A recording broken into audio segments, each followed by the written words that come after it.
que nosotros tenemos, ¿listo? Y las políticas que por supuesto vamos a implementar después. Bien, dentro de esos controles entonces habíamos hablado de una palabrita importante, sobre todo en ese control de acceso, que es la identificación, ¿sí? Básicamente la identificación lo que hace es establecer una serie de políticas o ser parte de una serie de políticas de autorización, ¿sí?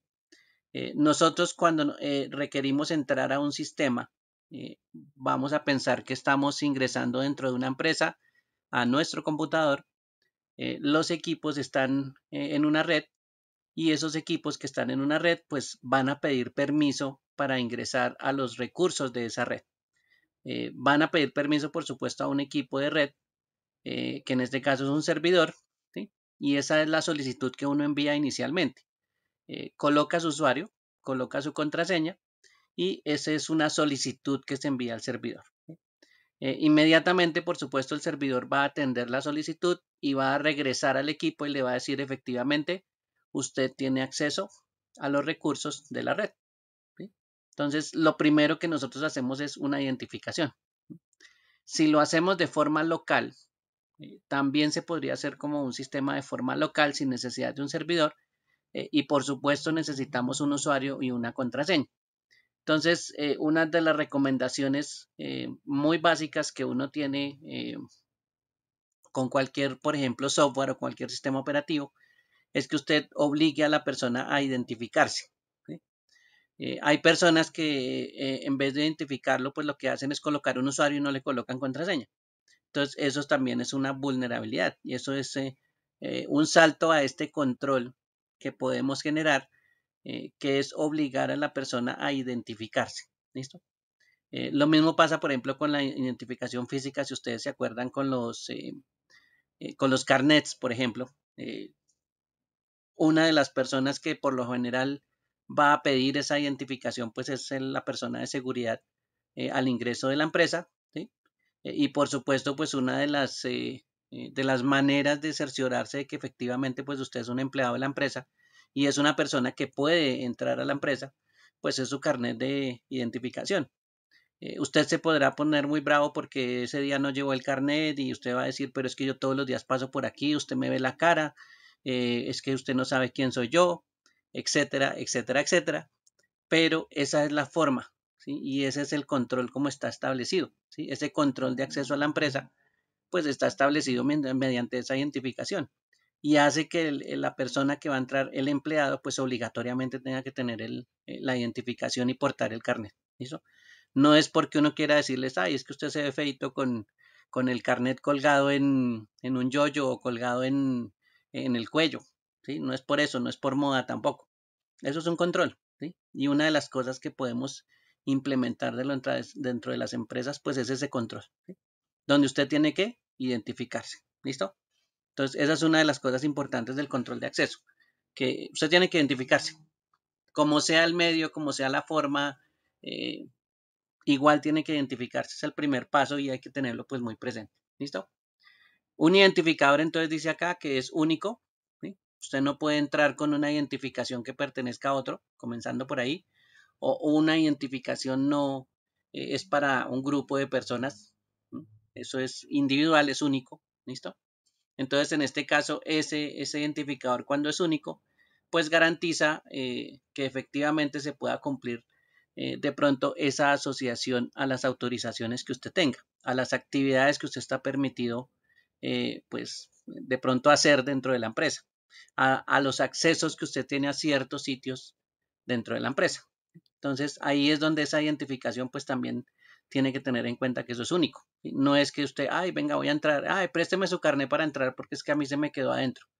No, eso no funcionaría de esa forma. ¿Listo?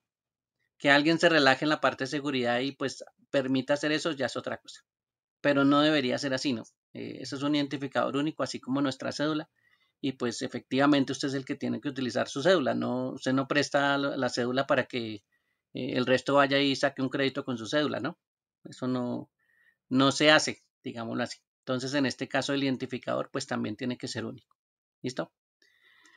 Los nombres, por lo general, que nosotros utilizamos en los sistemas operativos, pues de usuarios, por lo general no es que sean los nombres que ni tan sencillos como por ejemplo Ernesto, no sería un usuario pues normal. Casi siempre es una combinación entre números y letras. Entonces pues esos usuarios por lo general no es que sean tan fáciles, ¿sí? O si no pues uno se aprende cuál es el nombre de todos en un computador y uno ya sabe el usuario. ¿Sí? Lo mismo pasa pues con muchos de los elementos de identificación, ¿sí? Son códigos. No es que muéstreme su identificación y lo único que eh, digamos me tenga la identificación es sus nombres y sus apellidos. No, sino que adicionalmente pues tiene unos números que identifican también ese documento, ¿sí? Lo mismo pasa pues con las contraseñas, los usuarios y las contraseñas que tenemos en los sistemas. Bien. Si es un sistema biométrico, por supuesto, en el sistema biométrico puede ser que usted esté colocando su huella dactilar, pero su huella dactilar pues tiene un sistema de identificación y tiene un número único, ¿sí? Y ese número único pues está asociado a esa huella dactilar. Entonces no es que haya dos personas con la misma huella dactilar y por supuesto no es que una sola huella dactilar pues tenga dos códigos diferentes, ¿sí? Entonces, esa parte es muy importante, ¿no? Que sea pues única en este caso. Bueno, y hay otros sistemas que también pues tienen ese tipo de comportamiento. ¿Bien? Entonces, todo eso tiene que ser único y todo eso tiene que tener un código asociado a ese elemento que también sea único. ¿Bien?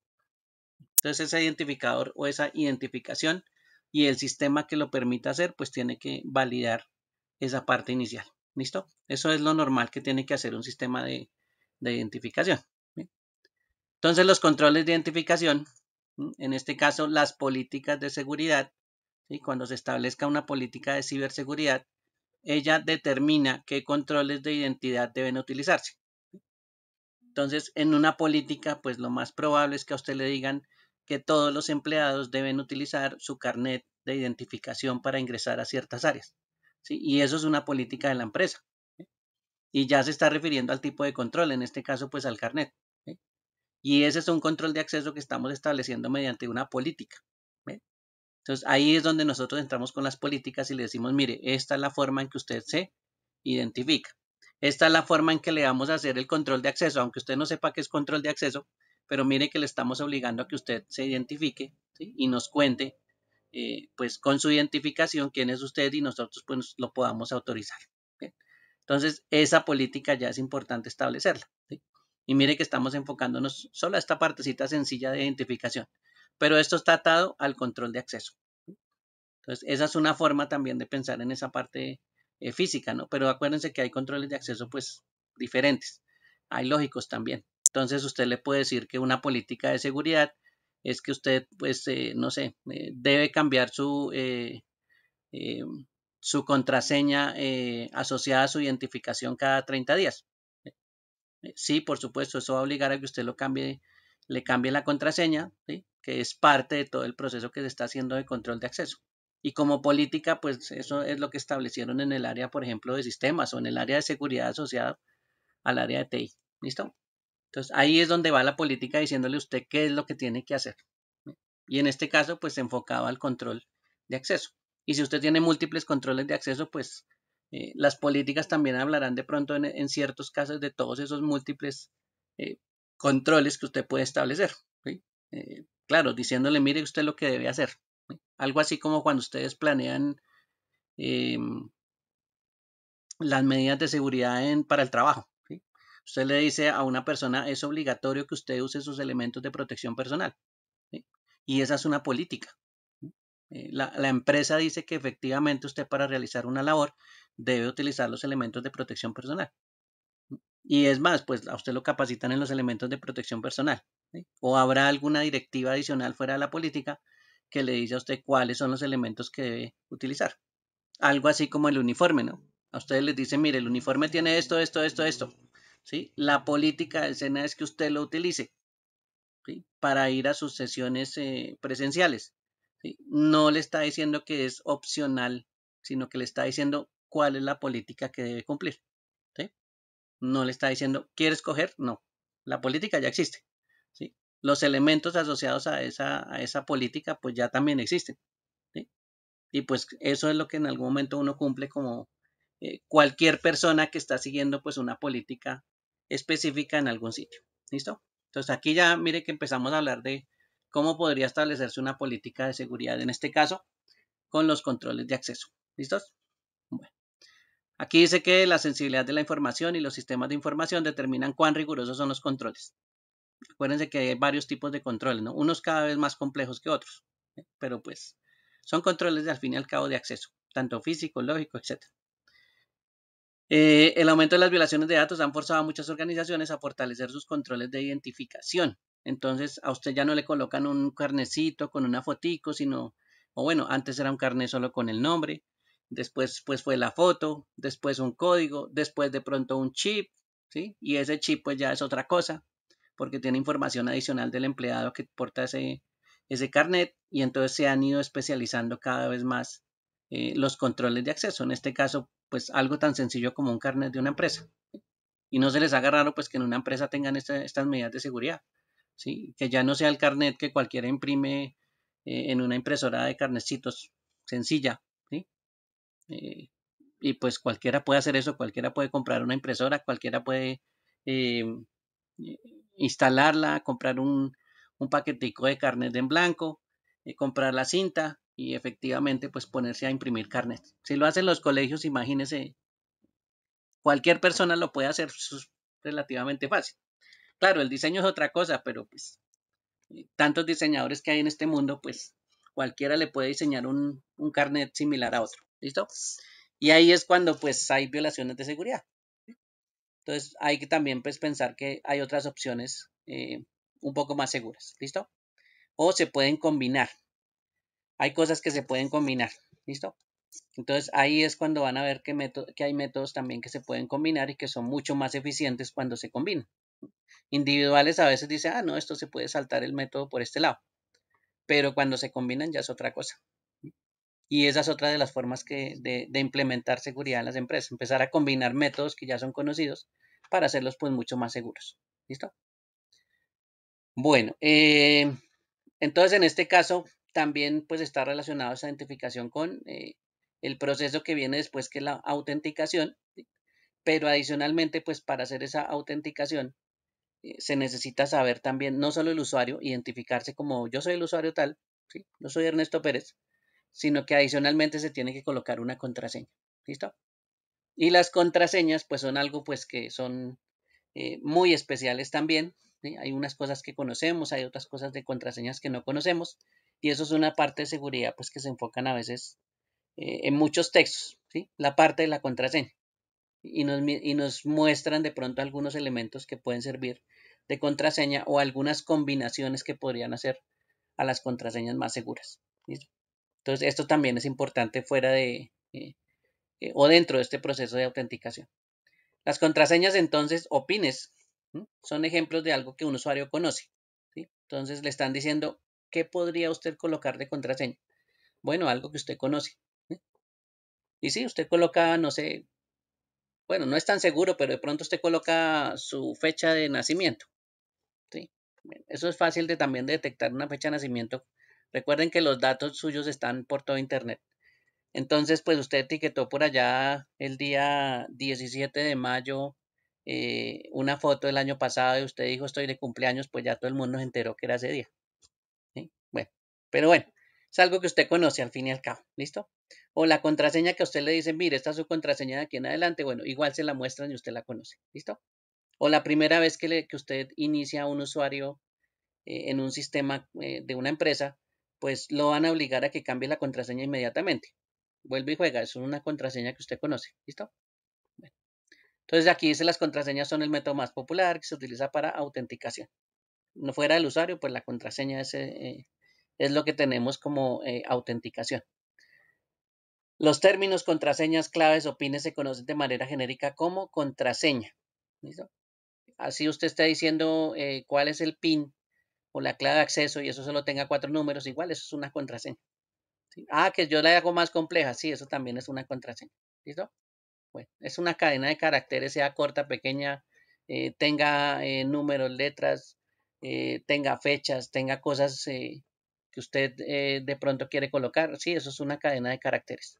Y eso son las contraseñas, unas cadenas de caracteres que me sirven para autenticar.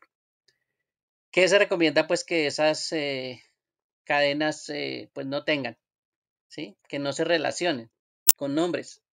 Entonces usted llega y dice, ah, le voy a colocar la contraseña, el nombre de mi hijo, Juanito, ¿sí? Y entonces usted coloca contraseña Juanito. Entonces imagínese esa seguridad tan brava de esa contraseña. O usted dice, ay, le voy a colocar el nombre de mi gatico. Y usted por allá en Facebook, entonces tiene allá etiquetado a Firulais. Firulais, bueno, Firulais es nombre de perrito, pero bueno, tiene allá su nombre de perrito. Entonces el mundo dice, pues probemos Firulais a ver si funciona. Y preciso, esa es la contraseña que tiene usted allá cuadrada. ¿Listo? Entonces hay cosas que pues trata uno de evitar. Una fecha de nacimiento, ¿sí? O una dirección, ¿sí? Esos números que son conocidos, esos números inclusive el número de identificación de nosotros, esos son elementos que son pues digamos que tienen cierta facilidad de asociar o de asociarlos a usted y a su usuario y efectivamente pues toca tratar de hacer algo muy diferente. ¿Listo? A esos daticos, pues toque tratar de evitarlos, que no salga por ahí que su contraseña es el día de su nacimiento, ¿sí? Porque eso pues es mucho más, permitiría que un delincuente pues la encuentre más fácil, ¿sí? Esas posibilidades son eh, pues cosas que uno no debe hacer, ¿listo? Porque le da más papaya a los delincuentes. Y ellos pues sí aprovechan esos papayazos y por supuesto encuentran las contraseñas mucho más rápido, porque esas son las primeras pruebas que hacen. ¿No? Esas son las primeras pruebas que hacen los ataques de fuerza bruta. Empiezan a mirar cosas conocidas y después hacen unas combinaciones. Bueno, mmm, por lo general se recomienda que lo mínimo que debería tener en caracteres son 8. ¿Listo? Es una recomendación.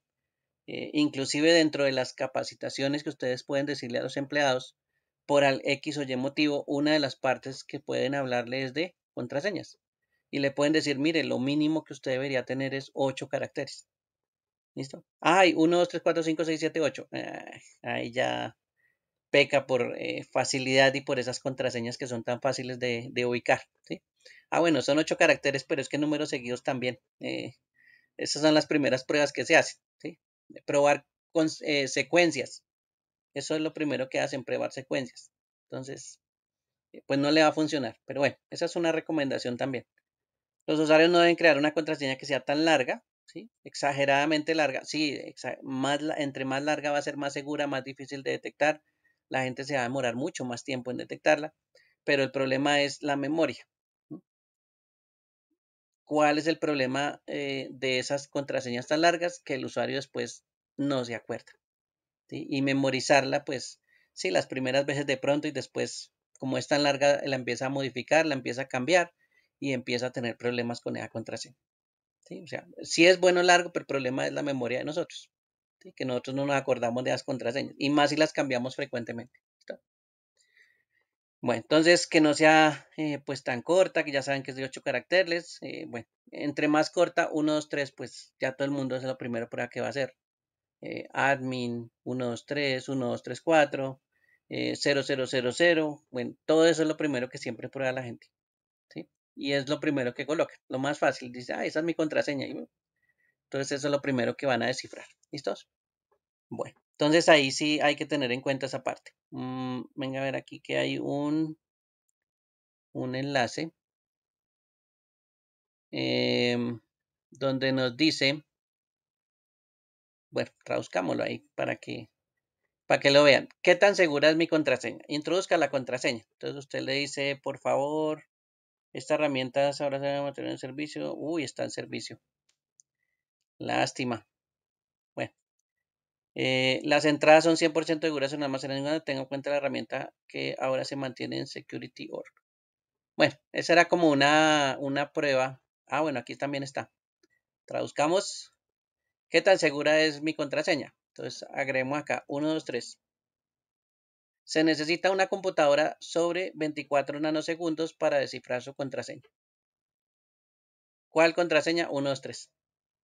¿Y cuánto necesita una computadora para descifrarlo? 24 nanosegundos. Entonces, imagínese qué tan segura es su contraseña. ¿Eh? Entonces aquí la puede probar, ya le voy a pasar a ustedes el enlace para que si quieren pueden probar las contraseñas que ustedes tienen.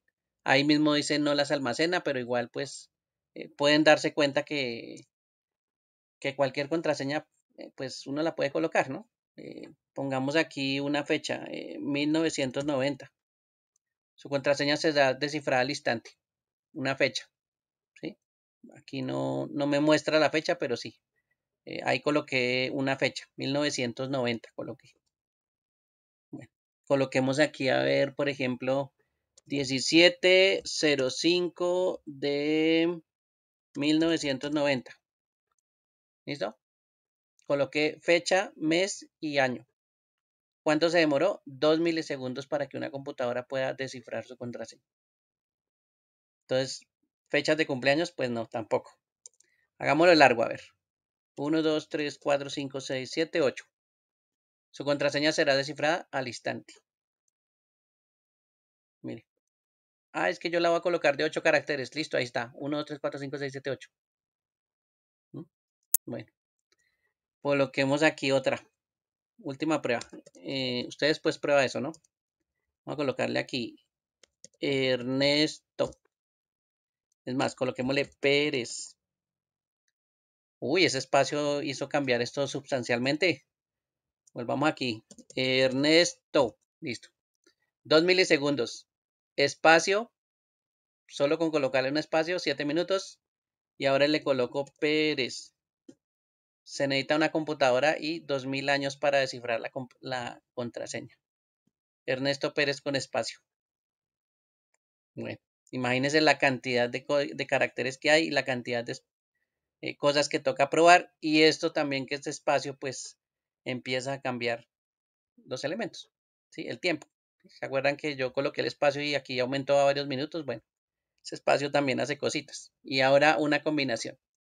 Pero bueno, esas son cositas que uno puede ir probando. Miren, se puede dar cuenta cuánto se demoran en ciertos caracteres. Entre menos caracteres, si se dan cuenta, esto prácticamente es inmediato. ¿Sí? 4 caracteres es al instante. ¿Sí? Otros son pues tiempos menores. ¿Listo? Entonces miren que ahí se puede verificar en esta empresa que se llama security.org, pues qué tan segura es su contraseña. ¿Sí? Entonces ahí es donde usted puede verse que efectivamente eh, pues le dicen a usted si es contraseña segura o no. Aquí dice que hay un top 5460 de contraseñas más utilizadas. ¿Y dónde estará ese top? Ese top. Una opción para todos, personal, me envió fue como a publicidad. Bueno, me envió fue más bien como a publicidad este señor. Eh, bueno, sí, también hay top por ahí de las contraseñas más utilizadas. Eso sí está saliendo frecuentemente. ¿Sí? Siempre hay de pronto alguna paginita que le saca uno de esos datos de cuáles son las contraseñas más utilizadas y menos seguras. Bueno, y le sacan a uno datos de eso. Y sí, ahí están todas esas contraseñas que uno dice, vea, esa forma de utilizar contraseñas. ¿Listos?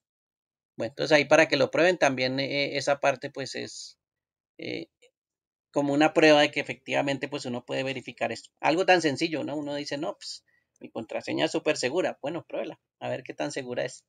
¿Listo? Bueno, entre más larga, pues sí ya se dieron cuenta que efectivamente es más difícil. ¿Listo? Los usuarios necesitarán utilizar contraseñas diferentes para los distintos tipos de sistemas o los distintos sistemas. Entonces ahí ya le está dando una recomendación, no utilice contraseñas en distintos sistemas o la misma contraseña en distintos sistemas. ¿Listo?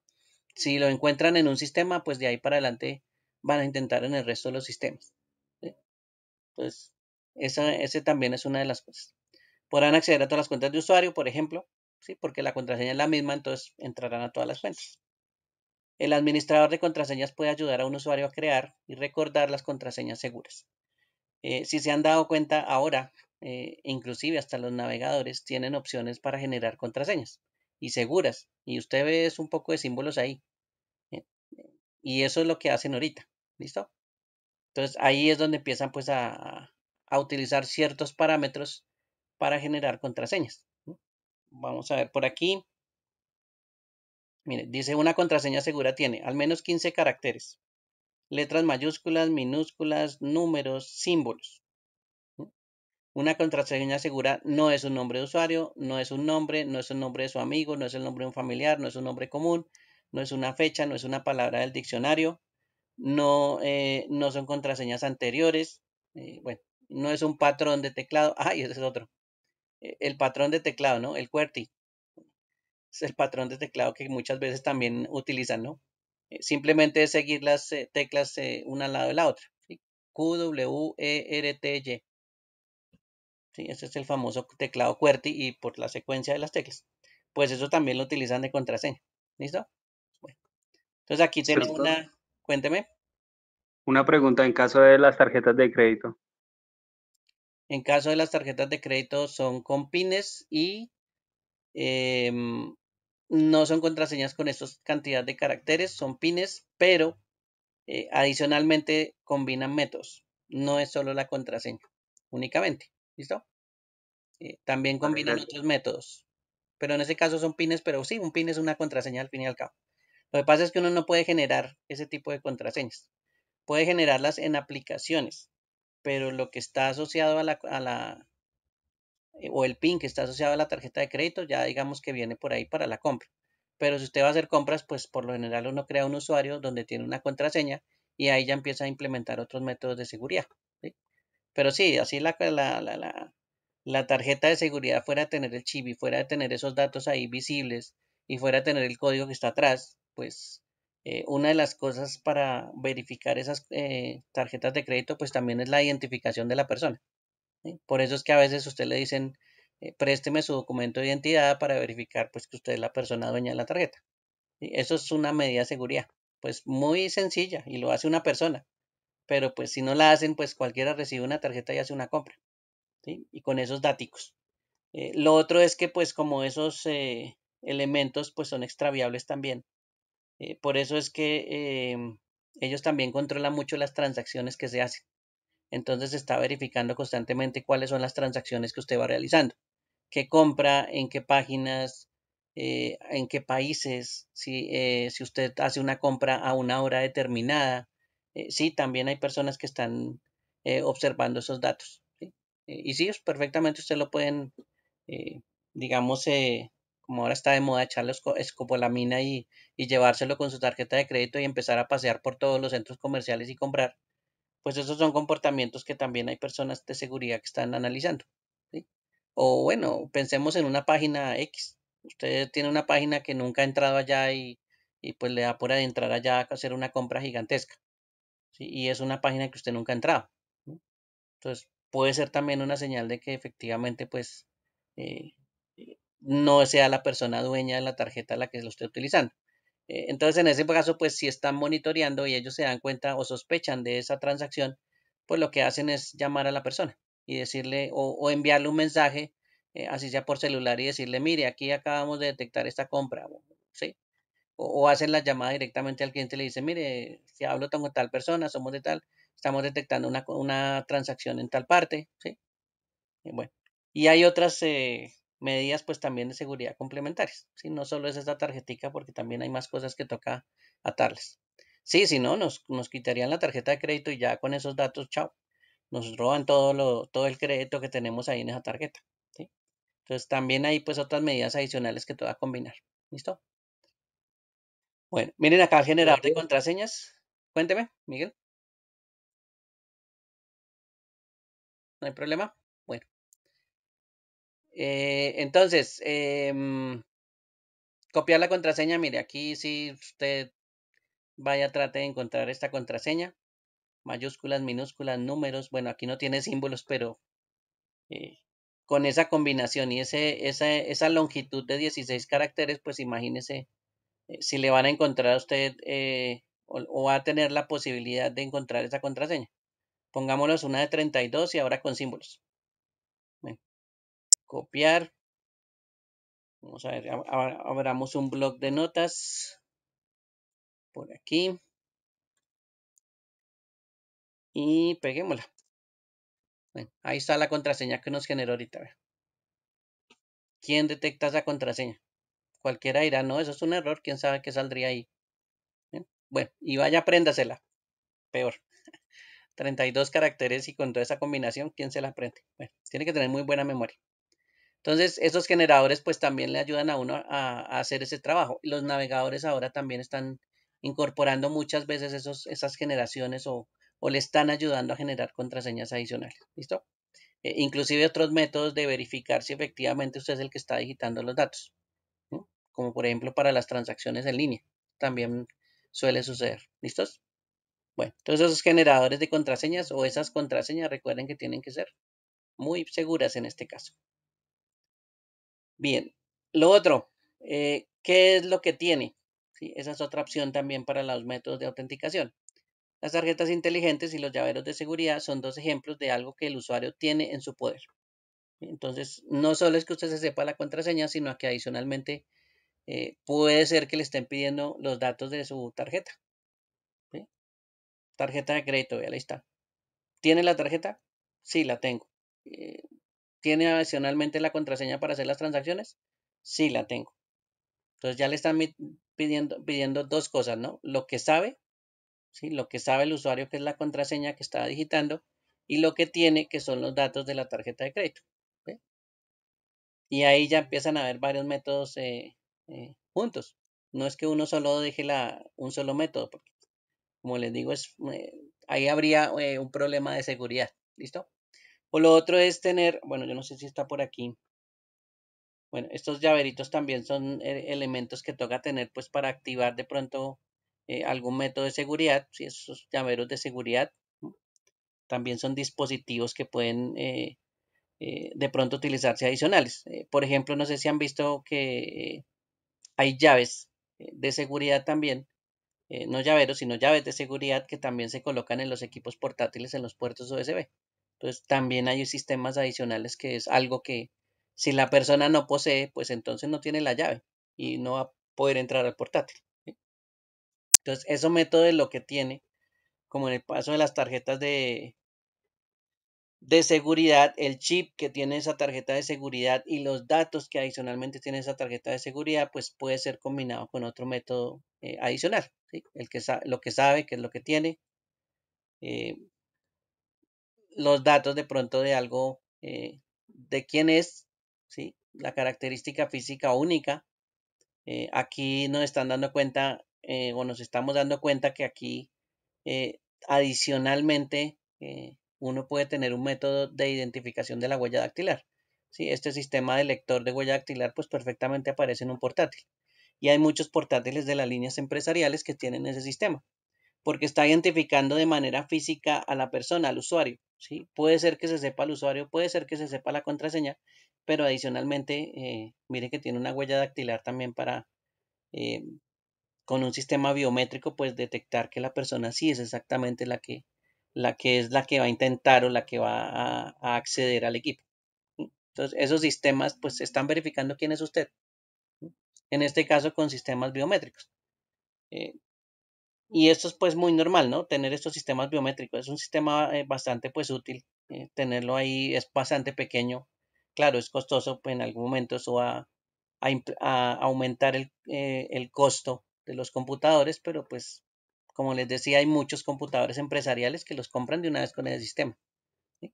Y eso pues claro, va a ser o va a tener una medida de seguridad adicional. ¿Sí? Ya saben que pues para duplicar esa huella dactilar pues es supremamente complicado. Aunque también hay formas, pero por eso es que se combinan o por eso es que uno trata de utilizar otras medidas adicionales. ¿Sí? Claro, usted dirá, bueno, otra menos difícil de duplicar, por ejemplo, es la retina. ¿Sí? Podría ser que el ojo pues sea más difícil de duplicar, ¿sí? Pero no es imposible. Llegará algún momento en que ustedes van a ser capaces de duplicar pues todas esas características fisiológicas y van a poder, eh, digamos, hacerle trampa a los sistemas biométricos. ¿Sí? Y eso es lo que están tratando de evitar, por ejemplo, con esos sistemas de la generación, esos jueguitos tan sencillos como que tómese usted una foto y se la colocan allá a una escena de una película y usted aparece allá o su cara aparece más bien en esa escena y parece que usted fuera, no sé, Brad Pitt.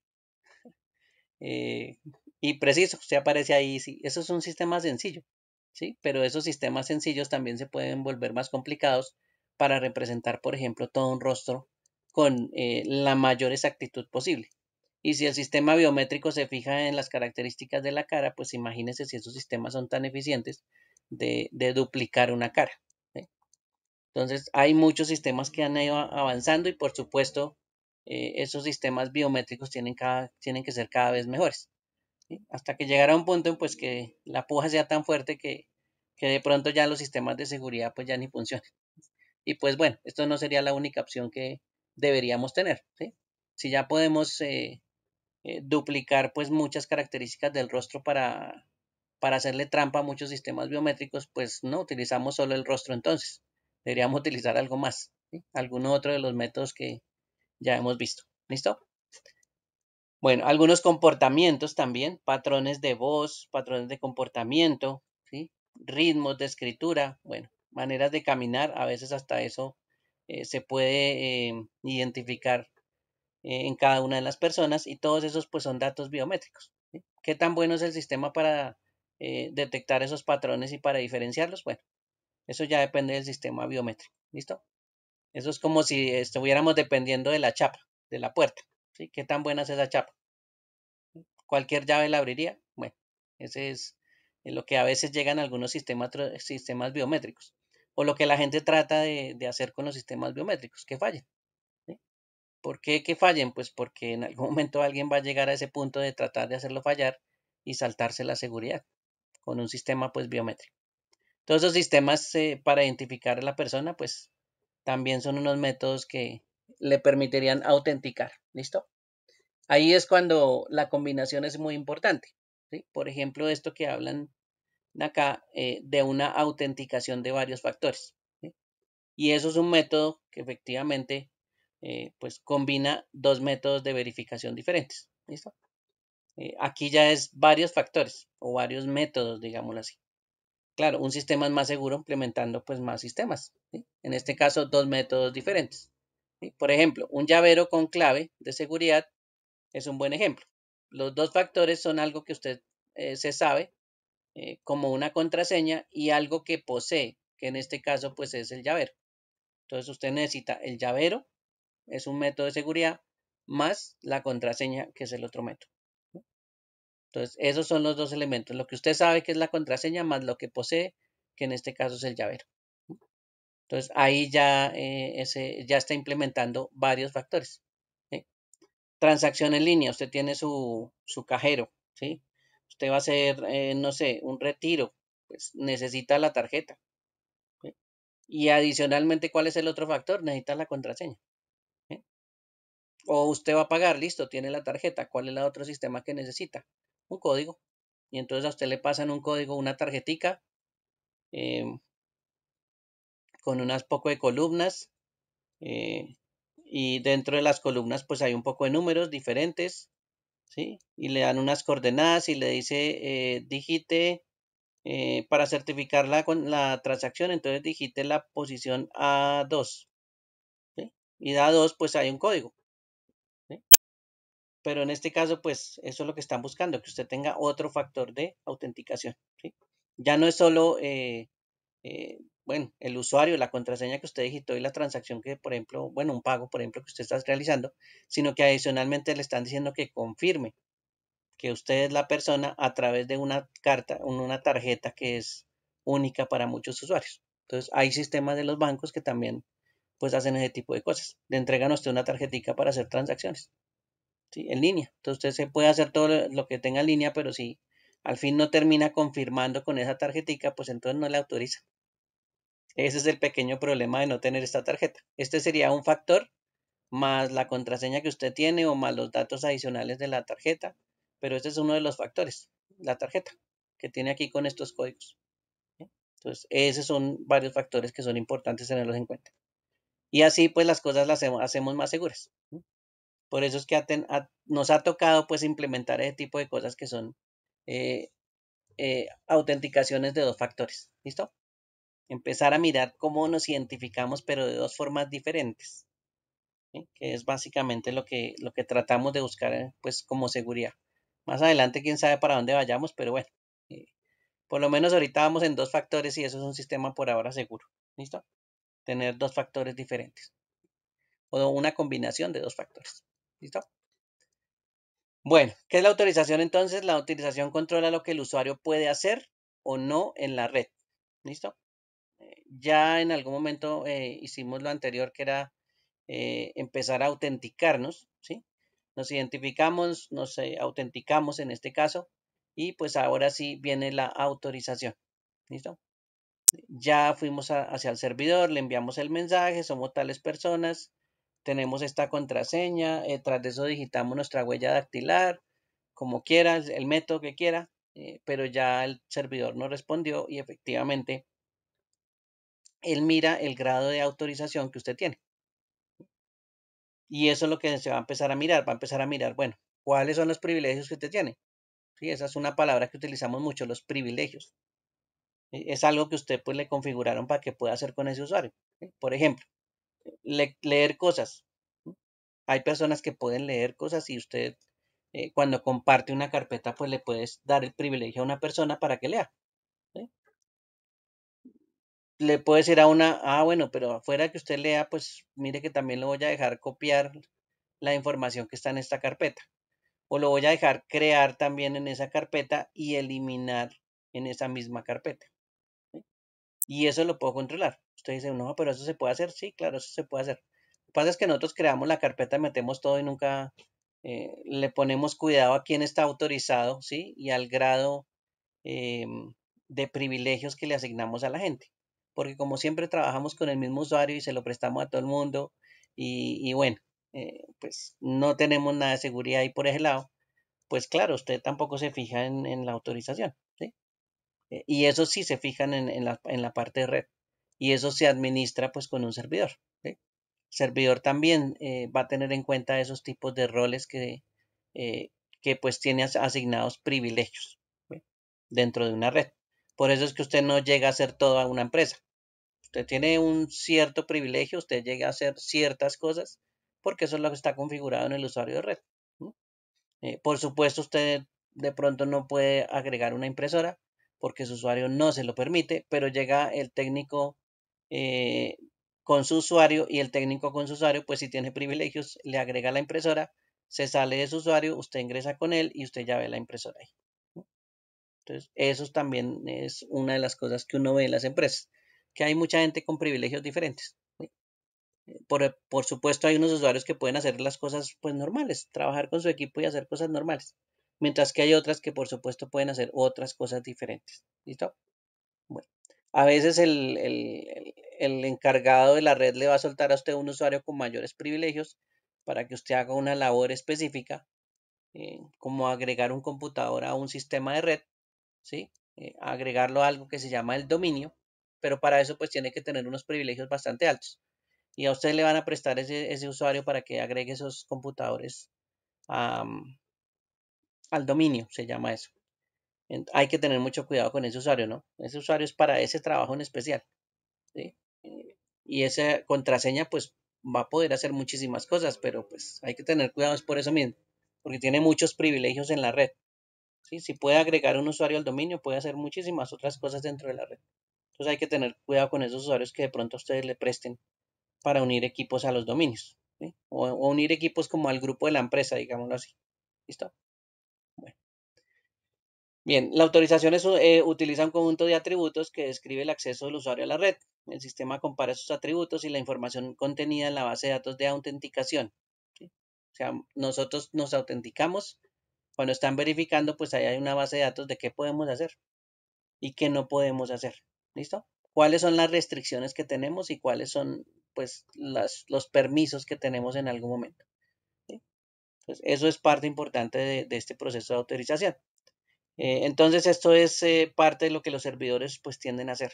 Por supuesto, el que configure el servidor pues va a tener que fijarse en eso. ¿Listo? ¿Podrá ser que en algún momento el administrador de servidor cambie los privilegios por solicitud de la empresa? Sí, pues eso es un estudio también que se tiene que mirar con la parte de seguridad. si esos privilegios se tienen que ampliar o se tienen que modificar, pues sí, también eso es parte de la seguridad. ¿Sí? También.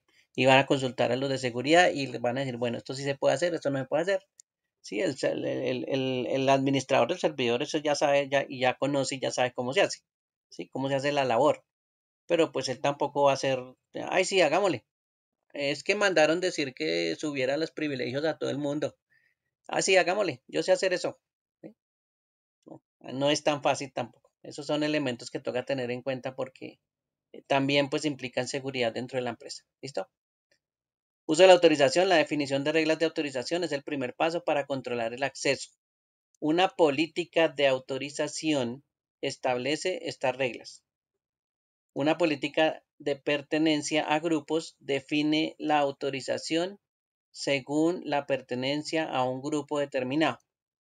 Estamos hablando de empresa, estamos hablando de grupos, estamos hablando, por ejemplo, de que esos grupos los sacaron por áreas y resulta que está el grupo de contabilidad, está el grupo de ventas, está el grupo de técnicos, está el grupo de recepción, está el grupo del almacén, está el grupo del diseño, está el grupo de, bueno, administrativo, bueno, todos son grupos. Entonces, una política de pertenencia es decirle en el servidor, por ejemplo, mire, usted señor vendedor, pertenece, ¿sí?, al grupo de ventas. Y por supuesto, pues usted qué va a hacer, pues más fácil, configúrele los permisos, ¿sí? Todo lo que está relacionado con lo que puede hacer y no puede hacer al grupo. ¿Sí? Y usted lo que hace es que cuando pasa el usuario a ese grupo, pues entonces automáticamente ese usuario adquiere los permisos de ese grupo, ¿sí? O bueno, las restricciones. Entonces uno lo que hace es crear grupos, ¿sí? Configurar los grupos, decirle hasta dónde pueden llegar, qué pueden hacer, y después cuando van llegando los usuarios, pues usted los va metiendo al grupo. ¿Sí? Y, llegó un vendedor nuevo, bueno, métalo al grupo de vendedores. Que llegó una persona que acabaron de contratar a alguien de contabilidad, listo, métalo al grupo de contabilidad. Que llegó un nuevo gerente, bueno, para el grupo de los gerentes. ¿Sí? Y así van creando pues políticas, en este caso pues de pertenencia a grupos en los servidores y efectivamente pues así es que asocian a las personas. ¿No? Trabajo de los servidores. Miren que ya ustedes por el lado de seguridad uno va conociendo qué es lo que tienen que hacer. ¿Sí? Eso no es llegar y, yo instalé Windows Server, yo ya soy un duro en administrar el servidor. No, mire que también hay muchas labores que tienen que hacer adicionalmente. ¿Sí? Y esto es una de tantas labores que se tienen que hacer con un servidor. ¿Listo? Bueno. Si el trabajo de un empleado no requiere que éste tenga un acceso a la sala de servidores, la tarjeta de seguridad no le permitirá ingresar a la sala, ¿sí? Porque está agregado a cierto grupo. ¿Sí? Eso es lo que va a permitir pues, seleccionar los grupos. Más fácil tener grupos que son poquitos, ponerles unos permisos a todo el grupo completo, ¿sí? Y después agregar los usuarios. Más fácil. ¿Sí? Y esa política pues de pertenencia es mucho más fácil de implementar. Una política de autoridad define los permisos de acceso según la posición de un empleado dentro de la organización.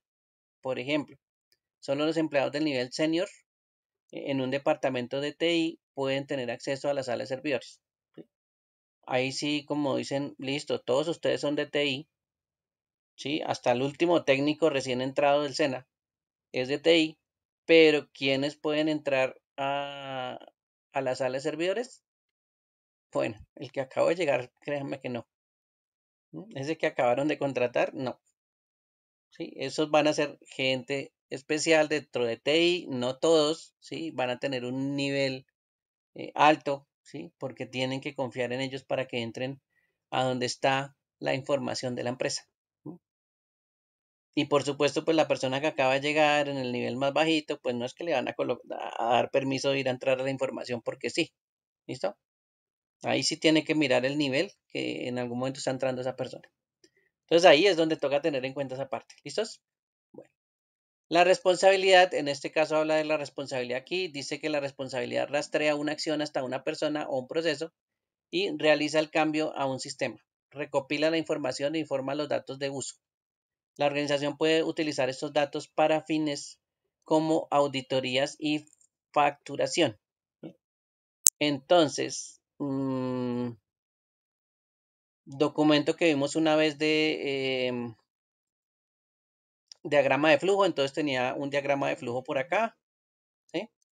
X, Y, Z, por acá tenía la descripción, ¿sí? Y por acá en una columna decía responsables, ¿sí? Responsables. Entonces resulta que aquí hay una descripción de un paso y ese paso dice, em, se debe generar una autorización para que se inicie el proceso de desensamblaje de la máquina. Entonces dice uno, ¿quién será el que tiene que generar esa autorización para hacer el proceso? Pues debe haber un responsable, ¿sí? Ese es el que autoriza. ¿Quién es responsable de ese punto? Pues el que tiene que autorizar es el responsable, ¿sí? Siguiente punto, entonces por aquí está una persona que dice, bueno, ahora sí va la persona que va a desensamblar. ¿Quién es el responsable del desensamble? Entonces acá habrá un responsable del desensamble, ¿sí? Entonces esas responsabilidades es importante también establecerlas dentro de los procesos. ¿Listo? Hay que saber quién es el que tiene que hacer las cosas.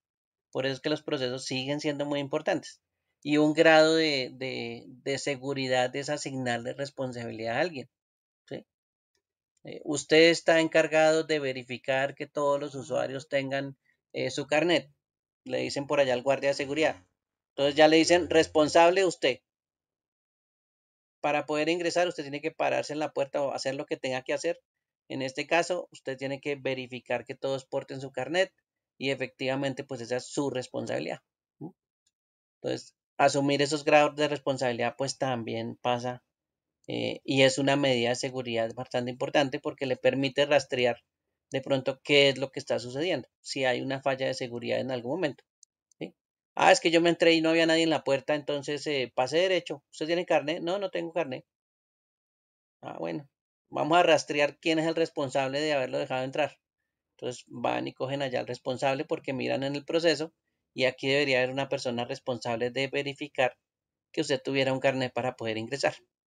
Y ahí pues hacen el seguimiento. ¿Listo?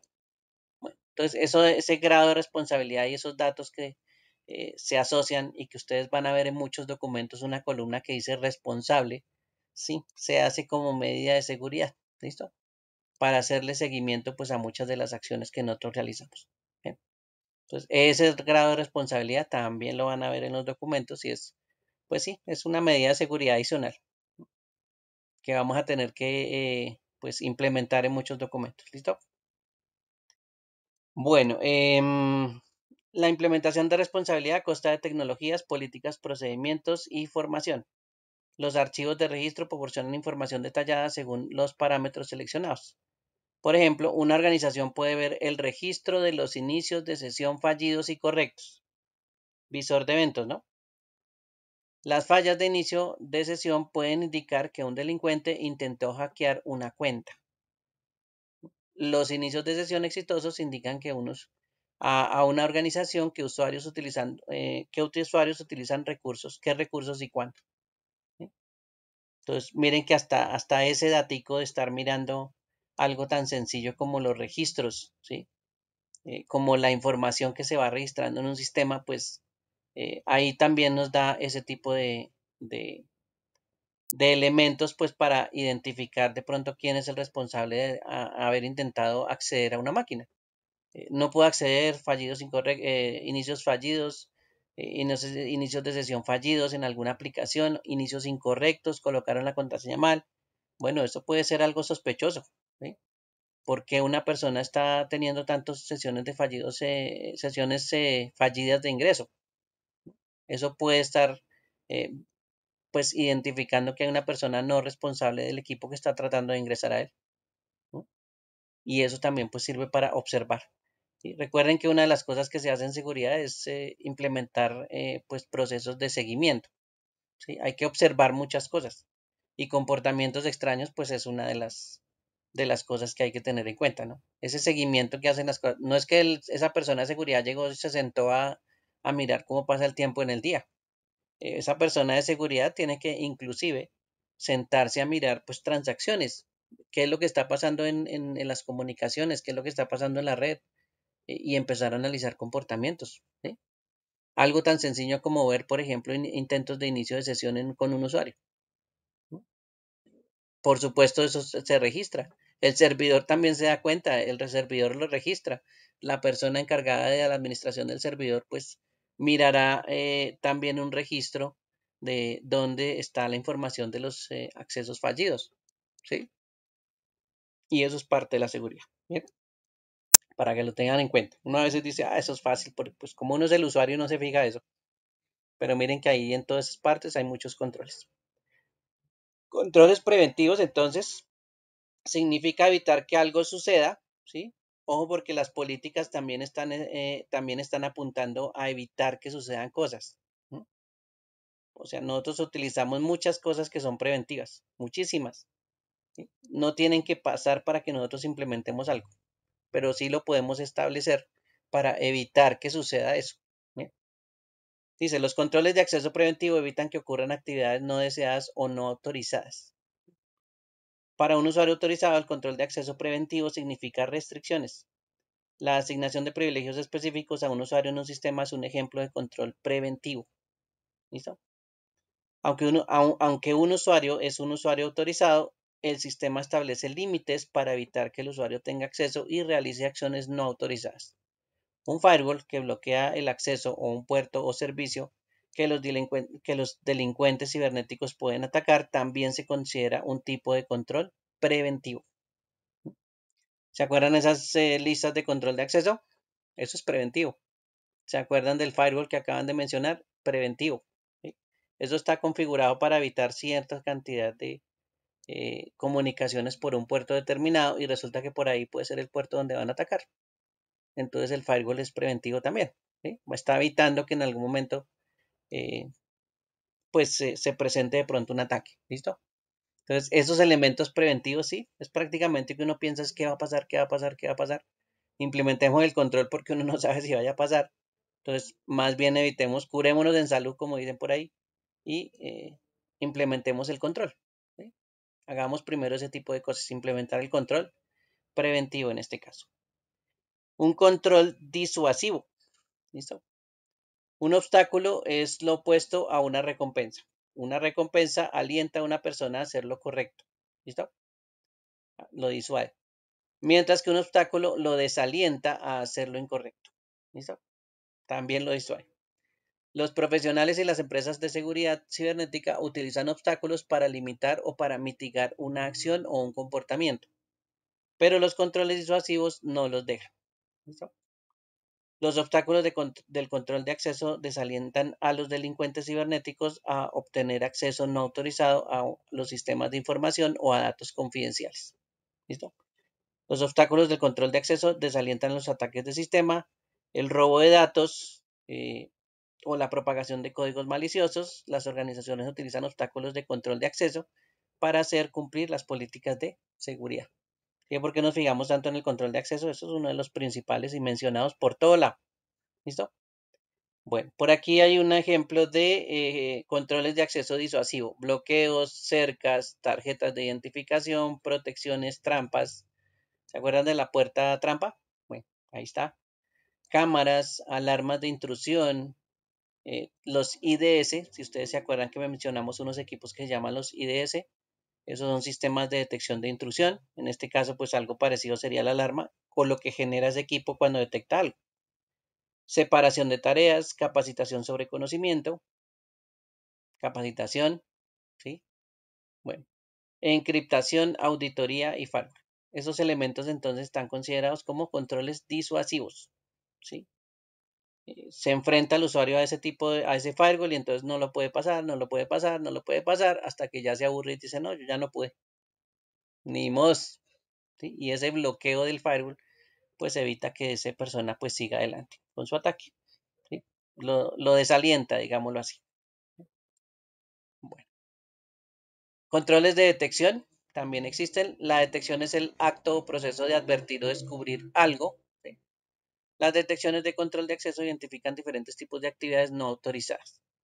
Eso es lo que se la pasan haciendo los de seguridad, ¿sí? Detectando.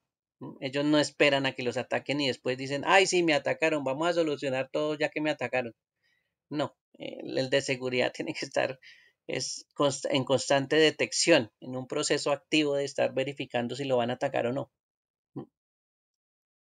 Cuando un detector de movimiento o un guardia de seguridad pues está haciendo su trabajo, pues puede detectar de pronto alguien que intente ingresar físicamente a la empresa. ¿Sí? Para eso es que utilizamos estas detecciones. También puede ser más complejos, como un sistema de detección de intrusiones. ¿Sí? Todos los sistemas de detección tienen muchas cosas en común, buscan actividad inusual o prohibida. ¿Sí? ¿Se acuerdan otra vez los IDS? Sistemas de detección de intrusiones. Bueno, aquí es donde esos equipos son muy importantes dentro de las empresas y por eso es que se han vuelto de moda, porque son controles de detección. Digamos que hay muchas veces que no se va a poder evitar que alguien ingrese a nuestra red, ¿sí? Ingrese hasta nuestros recursos de la empresa, pero pues lo importante también es detectarlo en el momento en que ingrese. ¿Sí? De pronto, listo, él rompió todas las medidas de seguridad porque ese man es un duro, es un hacker ultra duro, logró romper todos los sistemas de seguridad que teníamos, todos los controles de acceso, pero en algún momento cuando esté haciendo algo dentro de la empresa, pues también debería ser la oportunidad de detectarlo. En el momento en que se detecte, pues bueno, eso ya se pueden implementar otras medidas y se puede de pronto cortar esa posibilidad de esa persona para que siga pues explorando cierto el lugar donde no debería estar alguien por ahí chismoseando, digámoslo así. ¿Listo? Entonces, esa detección es supremamente importante. Usted dirá, esa es seguridad en la empresa, se no hace nada, ese man se sienta todo el día ahí al frente de un monitor y solo se la pasa viendo YouTube, ¿sí? O Facebook, lo que sea. Pero no, esos de seguridad, si hacen bien su trabajo, pues tienen que estar pendientes de los sistemas de control de detección. Ellos no están esperando, como le digo, a que ya los ataquen y después ahí sí mitigar el ataque, sino que están tratando de evitar o de prevenirlo con lo que implementan o de hacer un control si ya en este momento se está produciendo el ataque. ¿Listo? Ese es el trabajo de las personas de seguridad y eso es por lo que ellos se la pasan detrás de un software mirando ese tipo de cosas. Controles correctivos, bueno, lo que de pronto eh, no se debería pues llegar a algo correctivo, pero sí, se puede dar que en algún momento se tenga que establecer un control correctivo y de pronto implementarlo, ¿sí? A manera de corrección porque de pronto se dieron cuenta que efectivamente había una amenaza. Y esa es la forma entonces de implementar un control correctivo, ¿sí? De pronto mirando que esa vulnerabilidad de la empresa pues se puede explotar, ¿sí? Que un hacker la puede explotar, puede aprovecharse de ella y lo que hace pues es implementar un control correctivo para esa falla de seguridad que se tiene. Ahí es donde, por ejemplo, actúan mucho los hackers de sombrero blanco. Esos de hackers de sombrero blanco pues le están diciendo a uno dónde están las fallas. Entonces pues usted va implementando según esas fallas los controles correctivos. No es que usted se vuelva enemigo de él y porque él le dice cuáles son las fallas. ¿Sí? Usted siendo el de seguridad pues tiene que ser consciente que si hay una persona y que alguien estuvo de acuerdo con los directivos o el jefe de TI para hacer esa prueba sin que nadie se enterara, pues no es porque le quieren hacer la guerra, es porque en algún momento quieren mirar a ver cuáles son las vulnerabilidades, ¿sí? Claro, a usted le va a tocar implementar los controles, porque usted es el de seguridad. Entonces, efectivamente, pues usted es el que va a tener que solucionar el problema. En este caso, pues implementar los controles correctivos, ¿listo? Y esos controles, pues es de pronto lo que le haga falta, ¿sí? De pronto usted tiene muchos controles, pero pues toca mirar a ver qué le hace falta, ¿no? O en dónde hace falta un control adicional. Y eso pues termina siendo controles correctivos. ¿Listo?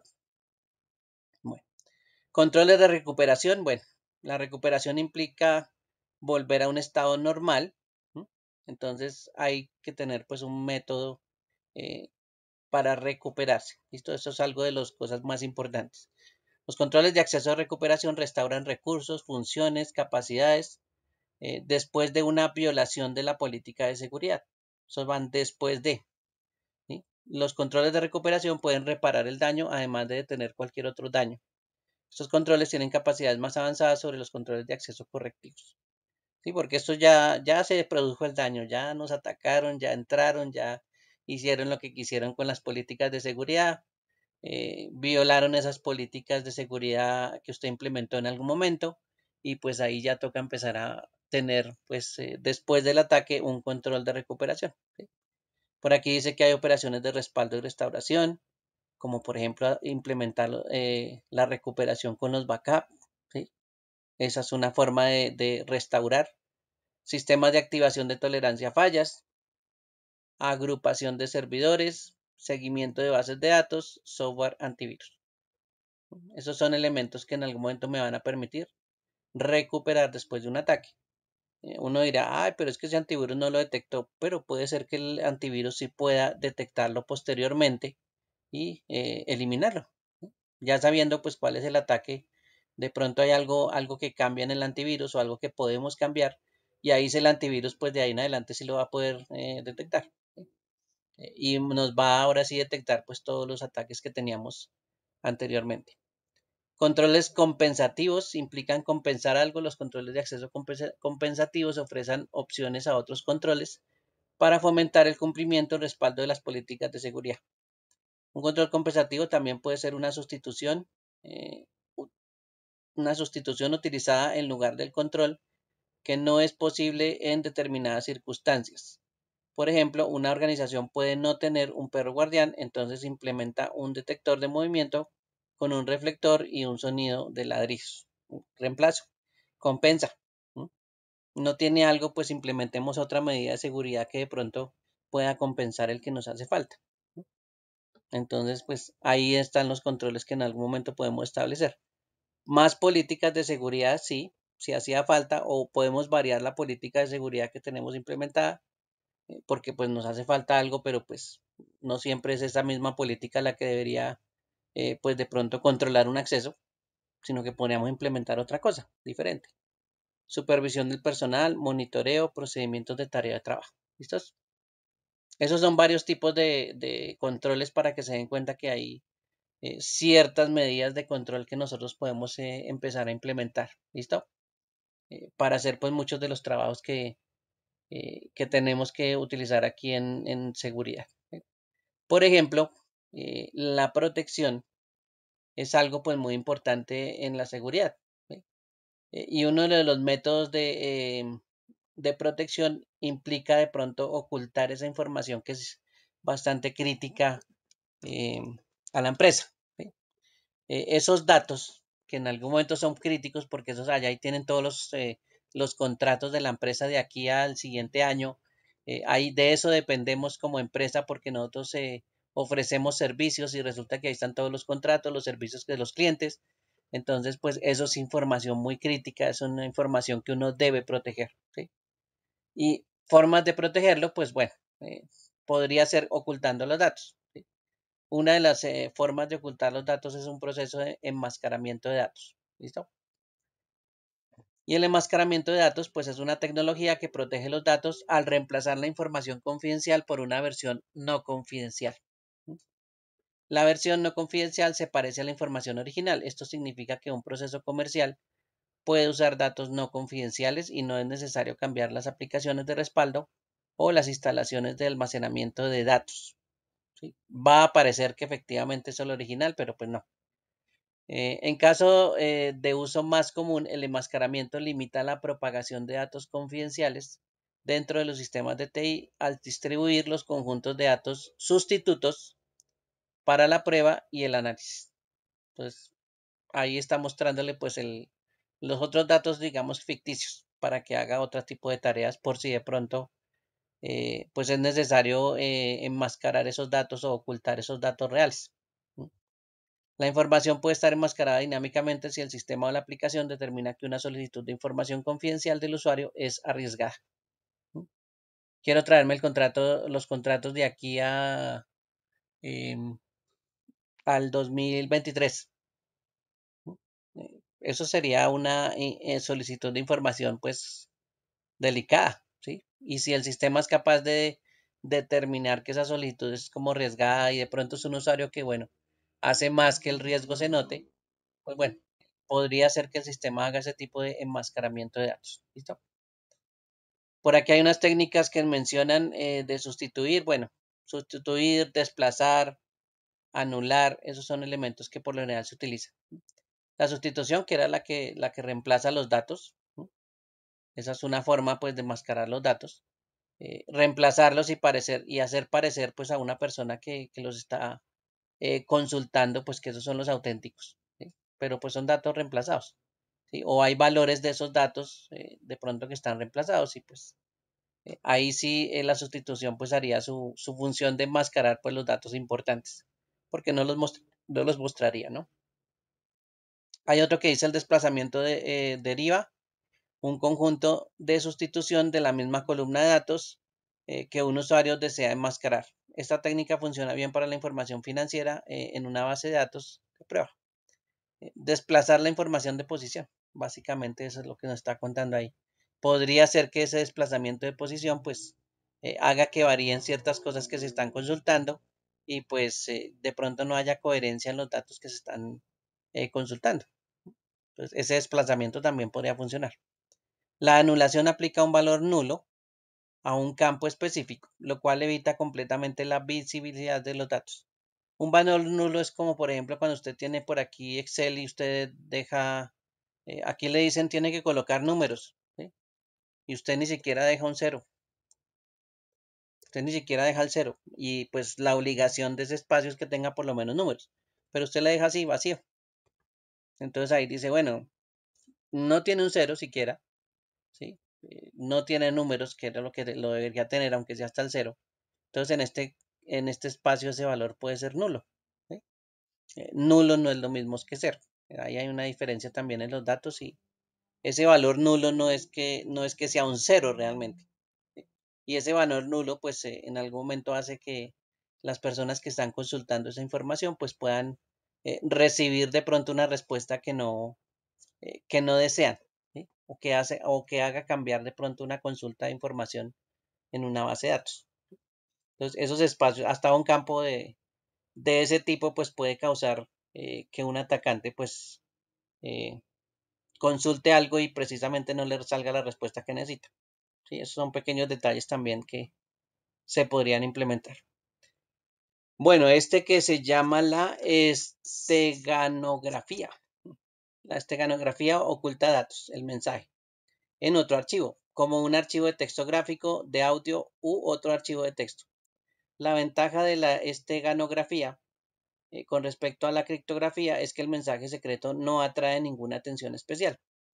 Nadie sabría nunca que una imagen contenía realmente un mensaje secreto al ver el archivo en formato electrónico o impreso. Entonces, tiene que haber algo adicional dentro de ese mensaje, pues que sea, digamos, lo importante, lo que va protegido, pero pues realmente usted lo que está viendo de pronto es un escenario más grande, ¿sí?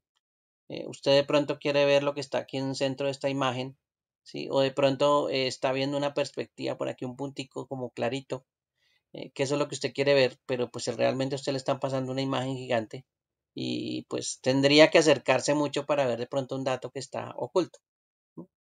Y pues claro, uno va a pensar, ah, está moviendo imágenes o esta carpeta tiene imágenes, pero pues dentro de esas imágenes pues hay algún archivo implícito en esa imagen o dentro de ese archivo de imagen que efectivamente pues está como protegido. ¿Listo? Existen varios componentes involucrados en el ocultamiento de datos. Primero existen los datos integrados, que es el mensaje secreto, el texto cubierto, la imagen cubierta o audio cubierto, oculta los datos integrados y genera un estegotexto o una estegoimagen o un estegoaudio. Una estego clave controla el proceso de ocultamiento. Entonces mire que también tiene hasta clave, ¿sí? Y pues básicamente es eso, coger un archivo que pues parecerá como una imagen y se le agrega pues datos adicionales. Algo muy parecido a lo que sucede cuando nos meten en un ataque camuflado dentro de otro archivo, ¿sí? Que a veces nos dicen, le enviamos este archivo, verifíquelo, no sé qué, y ese archivo pues tiene de pronto algo adicional dentro, ¿sí?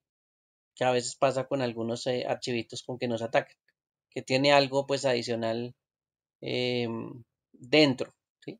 Y pues bueno, está protegido porque todo el mundo está pensando que es otro archivo diferente. Bueno, este es un método también de ese sistema o esa técnica, también de esteganografía. Por aquí hay otro método de esteganografía social, bueno, que también pues es utilizado. El estegoanálisis es el descubrimiento de que existe información oculta. El objetivo del estegoanálisis es detectar la información oculta. Este sería como el método para contrarrestar o para detectar que están enviando de pronto información oculta. ¿Listo? Bueno, ahí se podría entonces pues cambiar todos esos datos o ocultar los datos, ¿sí? Dentro de otro. Otra forma de protección, entonces aquí nos habla de la ofuscación de datos, ¿sí? Que es el uso y la práctica de técnicas de esteganografía y enmascaramiento de los datos en el área de ciberseguridad. Entonces, los dos que estábamos viendo, pues se implementan directamente acá y nos habla que eso se llama la ofuscación. La ofuscación es el arte de hacer que el mensaje sea confuso, ambiguo o más difícil de comprender. Un sistema puede codificar mensajes deliberadamente para evitar el acceso no autorizado a la información confidencial. Esos serían pues el método de ofuscación para ocultar datos. Aplicaciones, la marca de agua de software protege al software del acceso o la modificación no autorizada. No sé si de pronto ustedes han visto que hay sistemas de descarga. Bueno, también estábamos hablando de la encriptación, pero adicionalmente ellos le dan un archivito, ¿sí? Y ese archivito pues me permite comparar unos datos dentro del software y esos datos dentro del software pues digamos que son como una marca de agua dentro del software y pues me va a indicar si de pronto el archivo fue modificado o no. ¿Sí? Entonces es algo como parecido, ¿no? Aquí es para controlar el acceso, pero pues hay métodos también para hacer la verificación de que alguien no lo haya modificado. ¿No? Entonces, este podría ser algo pues bastante parecido acá. La marca de agua de software inserta un mensaje secreto en el programa como prueba de propiedad. Entonces, allá le deja una partecita dentro de tantos unos y ceros como aparece aquí en la imagen y entonces aquí dice de quién es el software. ¿Sí? Si se lo llegan a piratear, pues ahí está la marca de agua que sería pues la forma en que alguien puede decir este software es mío. ¿Sí? Bueno, el mensaje secreto es la marca de agua. Si alguien intenta eliminar la marca de agua, el resultado es un código no funcional. ¿Sí? Como quien dice, daña todo el programita. Y eso pues es parte de también del proceso de, digamos, ocultar los datos o tratar de hacer pues un proceso para que la gente no encuentre los datos tan fácilmente como sí se podría hacer. Si la información pues digamos está almacenada en una parte, pues cualquiera puede llegar hasta allá. Sí, no hay ningún problema, cualquiera llega hasta allá y pues puede descargar su información, sabe que la información pues no intentaron cambiarla, eh, es el archivo original, es el archivo que tiene los valores pues adecuados, ¿sí? Y pues claro, se lo roban y pues efectivamente no había ningún proceso de ocultamiento como para que se llevaran un archivo falso, por ejemplo. ¿Listos? Bueno.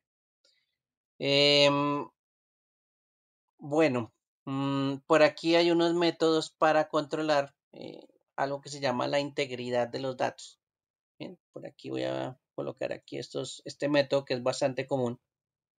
Em, pues ahora es muy común que muchas de las empresas utilicen algo que se llama la firma digital. ¿Sí? La firma digital pues básicamente es eso que contiene ese documento, por ejemplo, o ese archivo que ustedes tratan de enviar y pues tratan de hacerlo seguro, tratan em, de que la gente si lo va a utilizar pues identifique como ese elemento que es de esa propiedad y que asegura algo. Esa firma digital entonces pues me muestra de pronto que un archivo es genuino, ¿sí? Que ese archivo pues efectivamente no sé, supongamos, es un certificado que le están expidiendo a usted y que efectivamente es esa empresa que lo está expidiendo. ¿Sí? Entonces, esa firma digital que viene dentro de los documentos, pues me permite reconocer que ese documento pues es genuino, ¿sí? Que la persona que firmó efectivamente es la responsable y pues eso hace que esa persona pues valide con esa firma ese documento. ¿Listo? Otra de las cosas que puede hacer, por ejemplo, es que la firma o después de firmar un documento pues no se pueda modificar. Entonces, hay programitas que agregan la firma digital y que después de ahí para adelante, pues, alguien quiere hacer un cambio. No, ahí está la firma digital. ¿Sí? Algo así parecido como los certificados que ustedes obtienen con una firma digital, por ejemplo, que las cargan, no sé, del SENA de un curso. eh, y pues ese documento, como ya está firmado digital, pues ya de ahí para adelante no se puede hacer una modificación sobre el mismo documento. ¿Sí? De pronto sin alterar pues esa firma digital, que eso es lo que lo hace confiable, ¿no? Que esa firma digital que están implementando. Las firmas no se puede reutilizar, la firma es parte del documento y no se puede mover a otro documento. Entonces está atada al documento donde se coloque la firma. ¿Sí? O si no, pues cualquiera trataba de separar la firma del documento y pues hace esa firma, la traslada a otro documento y pues la hace genuina, en este caso el otro documento. ¿Sí? Donde se pudiera separar eso del documento original, pues ahí habría un problema con esas firmas digitales. La firma no se puede desconocer. Para fines legales, la firma y el documento se consideran objetos físicos.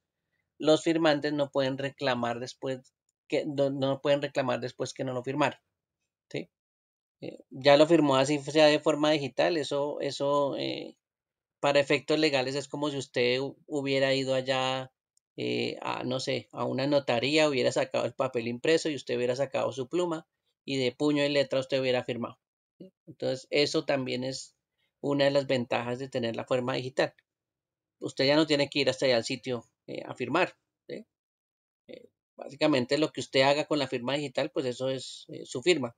¿Sí? ¿Alguien quiere certificar que usted estudió? Bueno, que tiene la firma digital. Verifiquen la firma digital a ver si es esa persona o esa es la firma digital de esa persona. Entonces, ahí ya pueden verificar que pues hay autenticidad en el certificado. ¿Listo? Bueno, eso le da pues esa parte eh, de verificación y de que una firma pues se pueda verificar si es genuina o no. ¿Sí? Entonces ahí ya es donde le pone más trabas a esa persona que va a intentar, por ejemplo, modificar un documento y de pronto decir que es economista y que estudió, como dicen por ahí, en la San Marino y que efectivamente pues tiene un papel que dice que estudió allá, firmado, ¿sí? Y pues eso es de pronto algún momento en que se puede verificar, se puede controlar y pues si de pronto hubiera tenido una firma digital esos documentos de certificación de estudio de esa universidad, pues o ese sitio, pues es más fácil de verificar con la firma digital. Mientras que van a verificar con el que falsificó y pues bueno, ahí se van a dar cuenta con ese contraste que pues no hay autenticidad en ese caso. ¿Listo? Entonces eso es algo importante también que tienen esas firmas digitales. ¿Listo? Bueno. Rechazar significa denegar, bueno, no rechazo, rechazar significa denegar. La no repudiación es una manera de garantizar que el emisor de un mensaje o documento no pueda negar el envío del mensaje o del documento y que el destinatario no pueda negar haber recibido el mensaje o documento. ¿Sí? Una firma digital garantiza que el emisor firmó electrónicamente el mensaje o documento, dado que una firma digital es única para las personas que la crean. Esa persona no puede negar posteriormente que proporcionó la firma. ¿Sí? Esa firma digital también tiene esa característica, ¿no? Pues es única. El que tiene la firma digital es una sola persona, usted la crea. Eso no es que, ay, venga, yo le creo la firma digital a 10 personas, no. Esa firma digital es única. ¿Sí? Y usted tiene su propia firma y donde usted, donde aparezca esa firma digital, pues efectivamente nadie puede decir que usted no firmó, ni siquiera usted puede decir que no firmó. ¿Sí? Entonces, ojo con eso porque esas firmas digitales también son pues delicadas. Sí, aseguran muchas cosas, pero también pues son delicadas. ¿Listo? Bueno, aquí dice el proceso de creación de una firma digital. Bueno, la creación, la criptografía simétrica es la base de las firmas digitales. Esto es un poquito más complicado, pero bueno, esos son usos de las firmas digitales. ¿Listo? La firma o situaciones donde se puede utilizar la firma de código, ¿sí? Se utiliza para verificar la integridad de archivos ejecutables descargados de un sitio web. Entonces usted puede verificar, como les decía, con un código, si efectivamente pues alguien alteró o no eh, ese software, ¿sí? Usted va, por ejemplo, no sé, a una empresa que es GitHub. Uy, me coloqué con R. Listo. ¿Dónde está GitHub? Por acá. Entonces usted entra a GitHub y GitHub pues es una página donde usted le pueden solo facilitar mucho software. En estas eh, páginas pues se tienen muchísimo software donde usted puede pues agregarlo. Aquí hay mucho código libre, hay mucho programa libre. Entonces pues esto hace que en algún momento estos señores tengan que establecer de pronto algún código. Vamos a ver si por aquí en la publicidad y sin necesidad de ir a descargar algo. Eh, bueno, ellos por lo general tienen esos códigos visibles, esos tienen esos documentos pues visibles, ¿sí? Y usted pues perfectamente puede verificar con ese código si el software es genuino o si de pronto alguien le ha hecho alguna modificación. ¿Listo? Creo que no encontré esa partecita de mencionándolo por aquí. Aquí tanta información de esta página, pero bueno. Sí, cuando uno entra de pronto a verificar algún software o a descargar un software que está aquí, pues por lo general uno termina viendo ese tipo de verificaciones, ¿sí? Pronto uno no es que lo utilice todo el tiempo, ¿no? Pero no significa que no exista y que ellos no traten de asegurarse eh, de ese tipo de datos, ¿listo? De que efectivamente le pueden dar un código a la persona que va a descargar y pues con eso se pueden asegurar. Cosa que no hacen otras páginas. Muchas páginas diferentes a estas llegan y le colocan un instalador de algún software y perfectamente pues usted va y lo descarga y dice, sí, claro, me lo acaban de regalar, no hay problema, ¿verdad? Pero vaya uno a saber si ese software no lo modificaron antes y no solo le dieron el software, sino adicionalmente le dieron alguna otra cosita pues para un ataque, ¿sí? Por eso es que esas firmas de código también pues se pueden asociar a los software, por ejemplo, que usted va a descargar. Certificados digitales, ahí se puede utilizar la firma, verifica la autenticidad de esa persona que está certificando, pues que, como les decía, de pronto usted estudió, ¿sí? Entonces esa firma digital pues va a verificar efectivamente esos datos, ¿sí? Entonces las firmas digitales ahorita se han puesto pues muy de moda, ¿sí?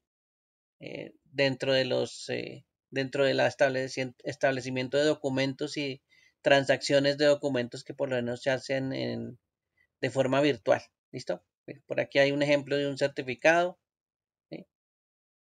Perfectamente, eso certifica, no tiene que venir esta persona a echarnos la firmita aquí con su pluma, ¿no? Es la firma digital, pues básicamente va a certificar que esa persona, pues sí, efectivamente es la que expidió esa certificación y es la que está avalando ese estudio. Pues eso es un uso de un certificado digital. O es cómo se vería información del certificado digital. ¿Listo? Entonces, esa es una de las cosas pues que también eh, se usa para control y para seguridad, tener una firma. Y eso garantiza pues que la información no se altere, que eso es una de las cosas que llama integridad. ¿Sí? Conservar esa información sin que la alteren, sobre todo manos que no deberían alterarla, pues hay que contrarrestar esa posible modificación de datos, ¿sí? Para que dejen de ser los originales y pues de pronto se conviertan eh, en una copia, ¿sí? Con algo adicional, con algo no autorizado. Entonces, pues eso es lo que hacen por una firma digital. ¿Listo? Y con esos certificados que básicamente pues son los que expiden de forma digital. ¿Sí? Bueno, por aquí nos hablaba también del certificado, del uso de los certificados digitales, donde confían que en algún momento pues algo se esté presentando. ¿Sí? Certificados de estudio por lo general, esos son los que nos expiden y que pues efectivamente tienen un grado de seguridad también.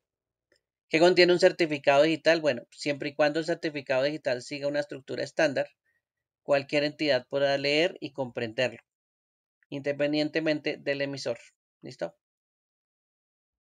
Mm, aquí nos habla de el X509, es un estándar de infraestructura de clave pública, una PKI, para administrar los certificados digitales, ¿sí? Como un estándar para certificados. La PKI consta de las políticas, las funciones y los procedimientos necesarios para crear, administrar, distribuir, utilizar, almacenar y revocar los certificados digitales. El estándar X509 especifica que los certificados digitales contienen la información estándar que muestra la figura. El número de versión, el número de serie, la identificación del algoritmo del certificado, es algo adicional que se genera ahí, el nombre del emisor, el periodo de validez, tiempos, el nombre del sujeto, que es el propietario del certificado, la información de la clave pública del sujeto, identificar clave pública, por ejemplo, el documento, únicamente identifica el emisor del certificado digital, sí, no dice que ese certificado es para todo el mundo, es para ese usuario de donde tenemos pues los datos aquí abajito del sujeto. Identifica por supuesto a ese sujeto único. Hay extensiones, informa adicionalmente sobre el uso del certificado y la firma digital realizada con la clave de privacidad mediante un algoritmo, ¿sí? La firma que le agregan pues también está verificada con un algoritmo. Todos esos elementos o todos esos datos serían lo que se puede observar si usted va a verificar el certificado digital, ¿sí? Entonces usted tiene un certificado digital, se lo expiden, cosa que de pronto a veces usted se da cuenta en los certificados es que puede obtener, por ejemplo, información sobre el certificado, ¿sí? Y perfectamente pues usted puede consultar sobre el certificado, porque toda esta información pues es parte de lo que tienen los certificados digitales, ¿sí? Todos esos elementos de seguridad pues no se los olvide que son bastante importantes para implementar. Y sí está de moda. Esas son cosas que me van a proteger la información en cierta forma, ¿no? O van a garantizar que la información que nosotros le pasemos, pues, sea la correcta. Em, para las bases de datos, eso es lo más importante, o una de las cosas más importantes, ¿sí? Todas las bases de datos en algún momento manejan información. O sea que uno de los principios fundamentales de las bases de datos es que conserve la integridad de los datos, ¿sí? Que no se modifiquen, así nomás, ¿sí? No significa que no se pueda modificar, significa es que no, algo no los modifique, algo que, o una persona, por ejemplo, que nos ataque, que en algún momento entre y modifique cosas, ¿sí? Esa persona que nos ataca nos está afectando en la integridad de los datos, ¿sí? No se están conservando los datos como deberían ser, ¿sí? Sino que están cambiando de pronto por algún ataque. Entonces, esas bases de datos, como tienen información que es muy delicada, la idea es que esa integridad pues no cambie, ¿listo? Que esa integridad se mantenga. Sí, por eso es que para las bases de datos una de las cosas más importantes es que los datos no cambien, eh, pues por acción de pronto de alguien que trate de modificar esos datos y no tenga autorización, ¿sí? Un atacante básicamente, ¿listo? Entonces esa integridad de los datos pues es supremamente importante. Las 4 reglas y restricciones de la integridad de los datos son las siguientes. Integridad de la entidad. Todas las filas deben tener un identificador único llamado clave principal. Bueno, esto es de bases de datos, pero eh, digamos que eso es parte de lo que nosotros conocemos, ¿no? Nosotros también hablamos de las bases de datos, no solo en la parte de seguridad, sino que hablamos también en lo que contienen muchas de las aplicaciones, ¿sí? Estos son principios de bases de datos. Entonces, cuando usted habla de bases de datos, no sé, hasta lo más básico, Excel, perdón, Excel no, sino Access, pues usted habla que una base de datos debe tener una clave principal, ¿sí? Entonces, cuando ustedes vean, por ejemplo, Access, pues lo primero que le van a decir es sí, debe existir una clave principal, ¿sí? Que eso es un identificador único, ¿sí? ¿Cuál es el identificador único para que usted acceda a una mesa de votación el día de las votaciones? Pues el identificador único es su cédula, ¿sí? No hay otra. Usted tiene que le tienen que verificar la cédula para efectivamente comprobar que que es usted y efectivamente esa es su llave principal o ese es su identificador único ese día. Entonces, esa es algo que se tiene que conservar. ¿Listo? Esa integridad de la entidad. La integridad de dominio, todos los datos almacenados en una columna deben seguir el mismo formato y tener la misma definición. Por ejemplo, estos datos que ustedes ven aquí en una base de datos, ¿sí? Last name, el apellido, pues usted está esperando que tenga apellido, ¿no? Apellidos, apellidos, apellidos, apellidos. Pero usted resulta que empieza a aparecer números, por ejemplo, en esta misma columna. ¿Sí? Entonces, esta columna que es del dominio del apellido, del last name, no debería tener un dato diferente que apellidos. ¿Sí? Entonces, ahí es donde efectivamente la integridad se tiene que conservar. Alguien puede entrar y de pronto cambiar un apellido por un número. Y pues ya se pierde la integridad del dominio apellidos, ¿sí? O del grupo last name, si lo quiere ver por ese lado. Eso se llama un dominio. Entonces, ahí es donde esa integridad se tiene que conservar.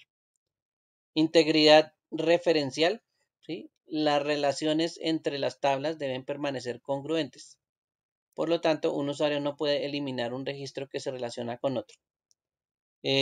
Bueno, por aquí hay algunos ejemplos. Un ejemplo del anterior, de la referencial. Tenemos el campo last name, ¿sí? De tipo texto, 50, y resulta que usted ya no coloca texto, sino coloca número. Entonces, ahí ya la integridad de estos datos pues puede cambiar.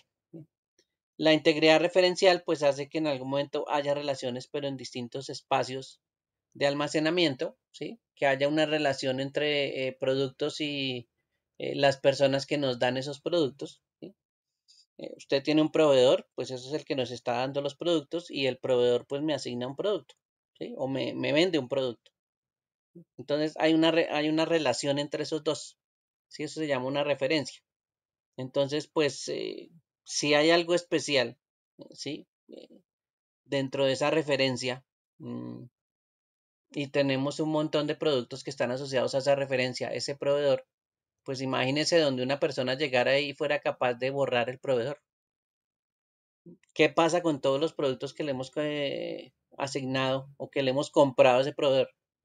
Pues imagínese la cantidad de productos que van a quedar en teoría sin proveedor, ¿sí? No sabemos a quién se los compramos y eso puede pasar de pronto en varios años.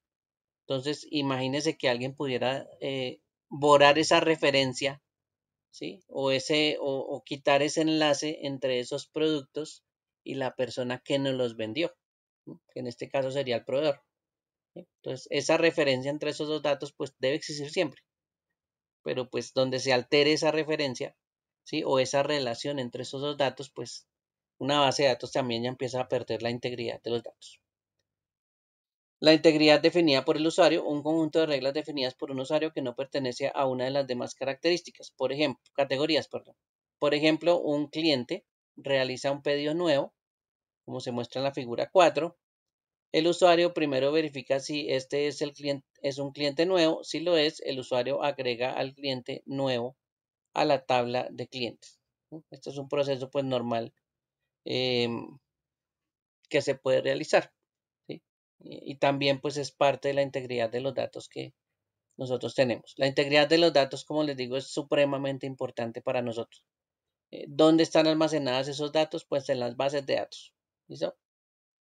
Dos bases de datos son la parte más importante de donde se almacena la información de la empresa. ¿Sí? Por eso es que es importante conservar a la base de datos, porque ahí está la información. ¿Sí? Y la información en este caso para nosotros es el activo más importante de la empresa, la información. Y por eso todo esto torna en un sistema de seguridad que proteja la información de la empresa. ¿Listo? Estamos basándonos en la información y que tenemos que protegerla. ¿Dónde se almacena? En la base de datos. ¿Sí? ¿Quién tiene que conservar su integridad? La base de datos. ¿Listo? ¿Qué controles ustedes deben implementar? Bueno, evitar que alguien modifique la base de datos. ¿Listo? Bueno, pues Por ejemplo, aquí nos menciona despliegue los controles de datos principales, cuente con una opción desplegable para las tablas principales y una en lugar de solicitar a las personas que introduzcan los datos. Como quien dice, denle a la persona la posibilidad de seleccionar y no de ingresar. Eso es algo que permite pues controlar eh, algunos datos como los que aparecen acá, que es registrar, por ejemplo, a una persona. ¿Sí? Registrar a una persona pues es un proceso sencillo. Usted va a ingresar los datos a la base de datos y para controlar pues ciertas acciones que la persona va aquí a realizar, pues sí, se puede colocar un control. ¿Sí? Eso es lo que básicamente hacen con nosotros cuando nos vamos a registrar. Usted quiere registrar una cuenta nueva, usted ya existe. Eso es un sistema bastante sencillo en la base de datos. Va a ingresar información, pero pues hay controles que van a evitar que agreguen cualquier cosa. ¿Sí? Controles de validación de campos de datos. Configure las reglas para las verificaciones básicas que incluyen entrada obligatoria que garantiza que un campo obligatorio contenga datos. Por ejemplo, los asteriscos que aparecen acá. Es una medida de control para que la persona coloca su nombre. ¿Sí? Tal vez no lo obliguemos a colocar el apellido, pero el nombre sí es obligatorio. Si usted se va a registrar como una persona, pues una persona tiene nombre. Entonces, obligatorio. Puede ser que lo obliguen también a la dirección, a la ciudad, al estado, al código postal, ¿sí?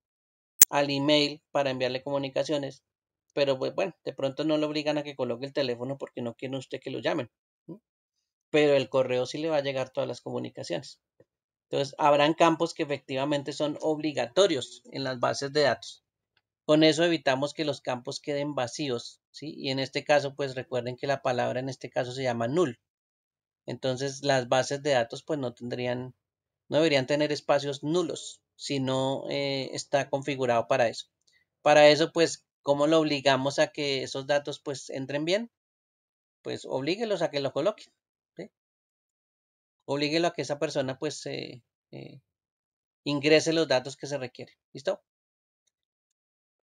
Em, para la validación de datos, pues una regla de validación verifica que los datos se incluyan en los parámetros definidos por el diseñador de la base de datos.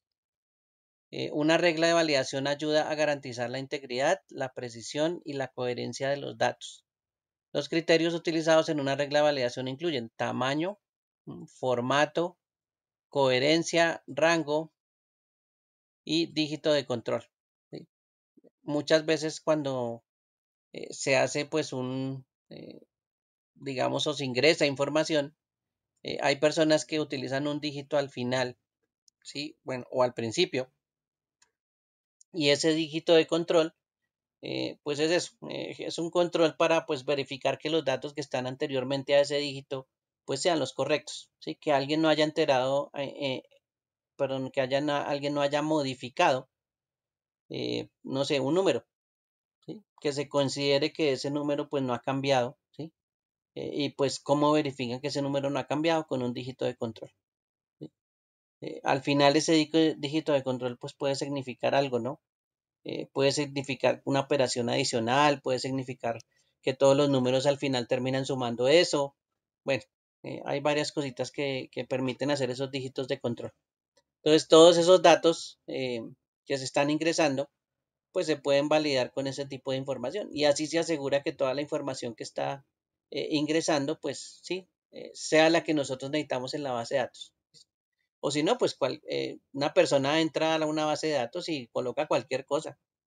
¿Sí? A veces nosotros tratamos de colocar cualquier cosa en la información y pues a veces no nos funciona, ¿sí? Porque hay sistemas de control o reglas de validación que no nos permiten colocar cierta cantidad de datos y que tenemos que pues colocar lo que ellos digan.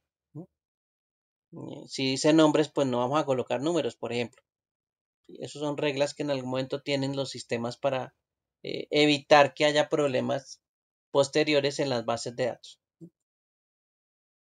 Bueno, validación del tipo de datos, bueno, algo así como les estaba contando ahorita, bueno, usted tiene texto y mete números.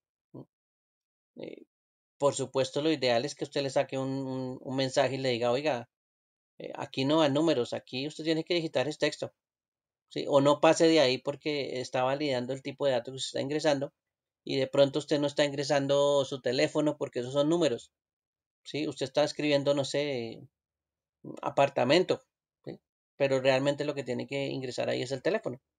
Entonces ahí también hay una validación de datos que se puede hacer antes de ingresar la información. Y eso también me ayuda pues a controlar esa información. Todo eso lo hacen las bases de datos.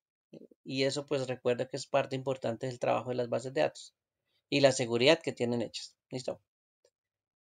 La validación de entrada, uno de los aspectos más vulnerables de la administración de la integridad de la base de datos es controlar el proceso de entrada de datos.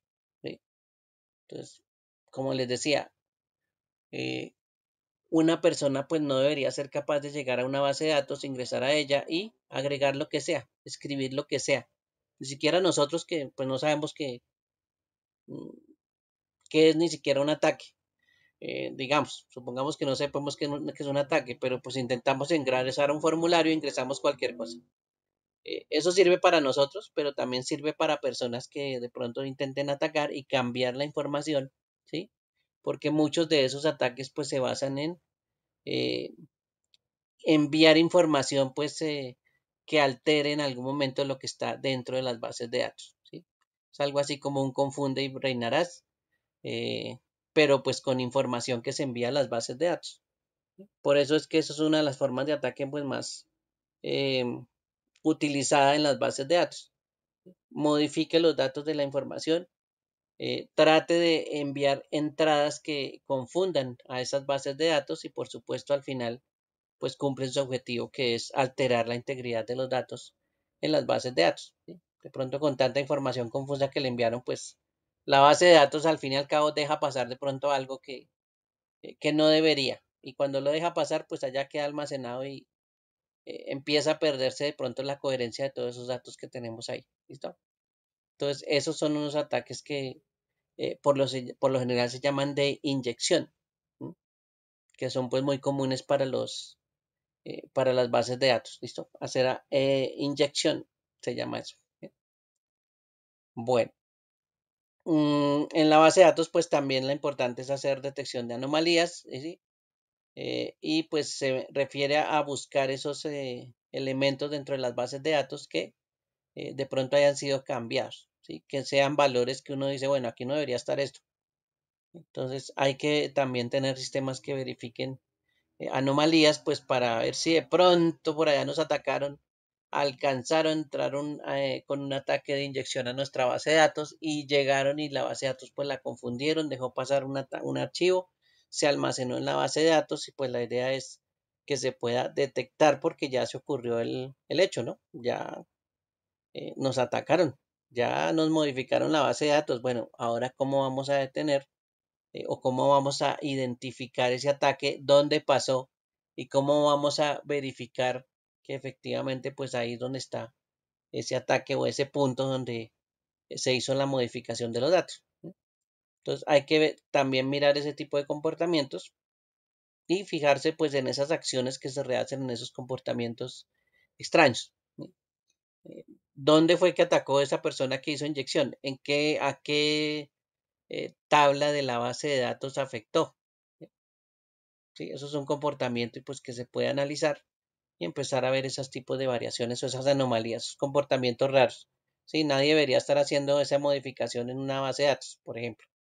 ¿Listos? Bueno.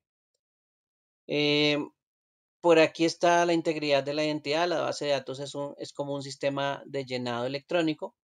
Mantener un archivado correcto es fundamental para mantener la confianza y la utilidad de los datos.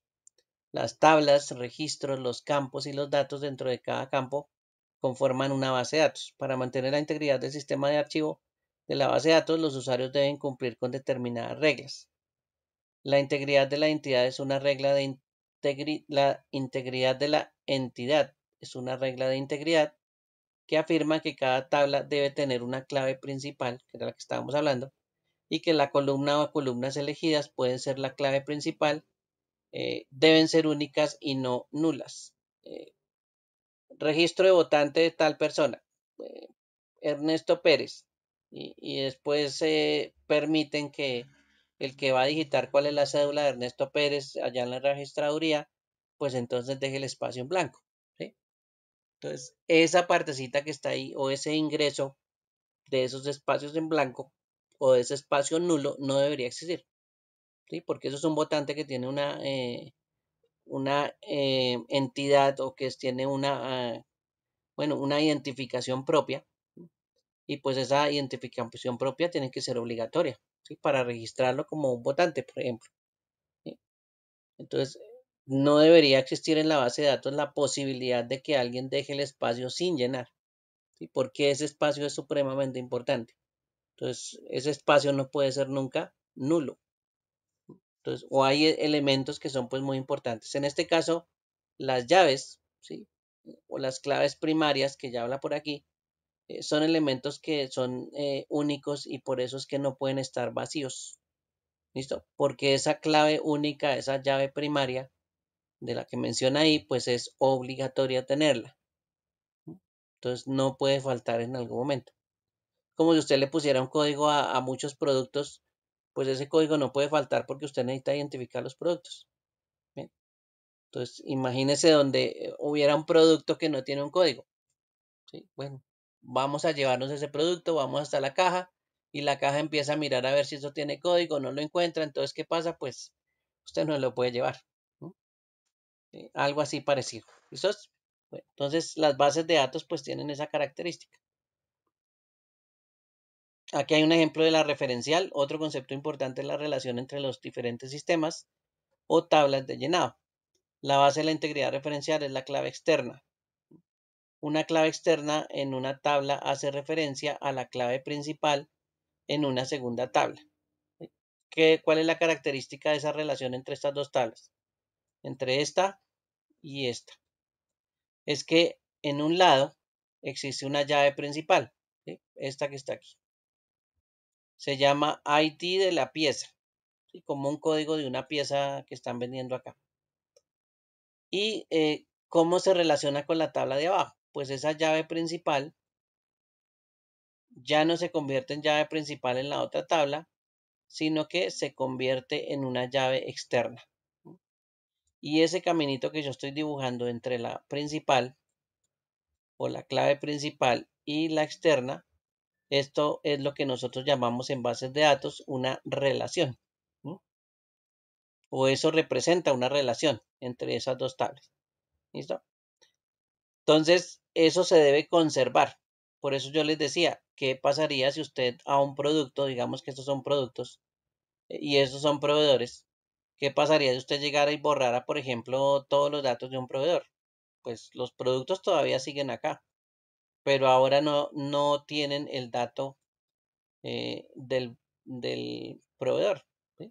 El dato está nulo y pues eso es una de las cosas que no puede pasar, que los datos estén nulos y que no exista una relación coherente entre las dos tablas. Entonces, esa referencia es también muy importante en las bases de datos. ¿Listos? Bueno, la integridad del dominio, bueno, ya hablamos de la integridad del dominio. También estos son ejemplos de lo que estábamos hablando ahorita. ¿Bien? Todo eso tiene que ver con bases de datos y lo que garantizan es la integridad de la información. Eso es una parte importante de la seguridad, que se garantice que la información continúe siendo esa información que la gente digitó de nuestra empresa, que no haya un atacante y entre, haga un ataque de inyección a la base de datos y resulta que modifique los datos de una base de datos, ¿no? Por eso es que es importante también las bases de datos. Imagínense que ese es como el sitio principal, ese es como la caja del tesoro. ¿Sí? La base de datos que usted está protegiendo, bueno, esa es la caja del tesoro. Si usted no protege la caja del tesoro, bueno, abren esa cajita y lo roban, ¿sí? Y cometieron pues su robo, efectivamente bueno, su daño, los atacantes. ¿Listo? Por eso es que es importante garantizar la integridad de las bases de datos, de la información, básicamente que está almacenada en las bases de datos. ¿Listos? Eso es parte de lo que nosotros hacemos también. Hasta eso nos involucramos. Ay, qué pereza ver bases de datos. Pues en seguridad se tiene que tener esos conceptos claros, ¿no? De qué debería pasar con esos eh, con esas bases de datos, ¿sí? ¿Por qué es tan importante que esa base de datos conserve la información tal cual la están ingresando? Los que sí deben ingresar bien, ¿no? La información. ¿Por qué es importante que ese cerito se conserve y no desaparezca de la noche a la mañana? ¿Sí? ¿Por qué esos 0,0001 centavos son importantes que siga apareciendo en la transacción y no se desaparezca? ¿Sí? De esas fracciones muy pequeñas de dinero es que se empiezan a reunir todos esos defectos y al final se completa un número muy grande. ¿No?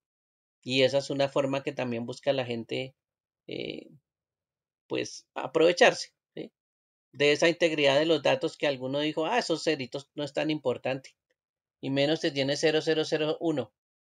Eso no es tan importante, pero vaya, júntelo con miles y miles de operaciones que hagan lo mismo. Entonces, ahí es donde ustedes ven que hay software que pues permite hacer eso y pues sí, cuando lo descubren es cuando se roban esa platica que en teoría nadie ve porque pues nadie se fijó en esos decimales, ¿no? Entonces, esas son formas también que hay que tener que cuidado. Y las bases de datos, pues por supuesto no le pueden pasar eso. A los bancos no les puede pasar eso, ¿no? Eso es plática que ellos pierden y pues no les puede pasar eso. Donde alguien descubra la forma de que eso pase desapercibido, pues está violando la integridad de la información. Y eso, pues, por lo general es parte de los ataques. ¿Listo? Bueno, toda esta parte que estamos viendo, pues, si se dan cuenta, es todo relacionado, ¿sí? De lo que podemos hacer, de lo que tenemos que garantizar en algún momento sobre la información que maneja la empresa. ¿Sí? Nosotros decimos que no importa la base de datos, eso es del demanda de la base de datos. Bueno, seguridad está implícito todo. La red, la base de datos, porque por ahí pasa la información, por ahí se manipula, en algún momento se guarda la información en algún lado. Bueno, todo eso es parte de la seguridad. Proteger la información, al fin y al cabo. ¿Eh? Entonces, importante toda esa partecita para que la tengan en cuenta. Bueno, vamos a ver aquí por el día de hoy.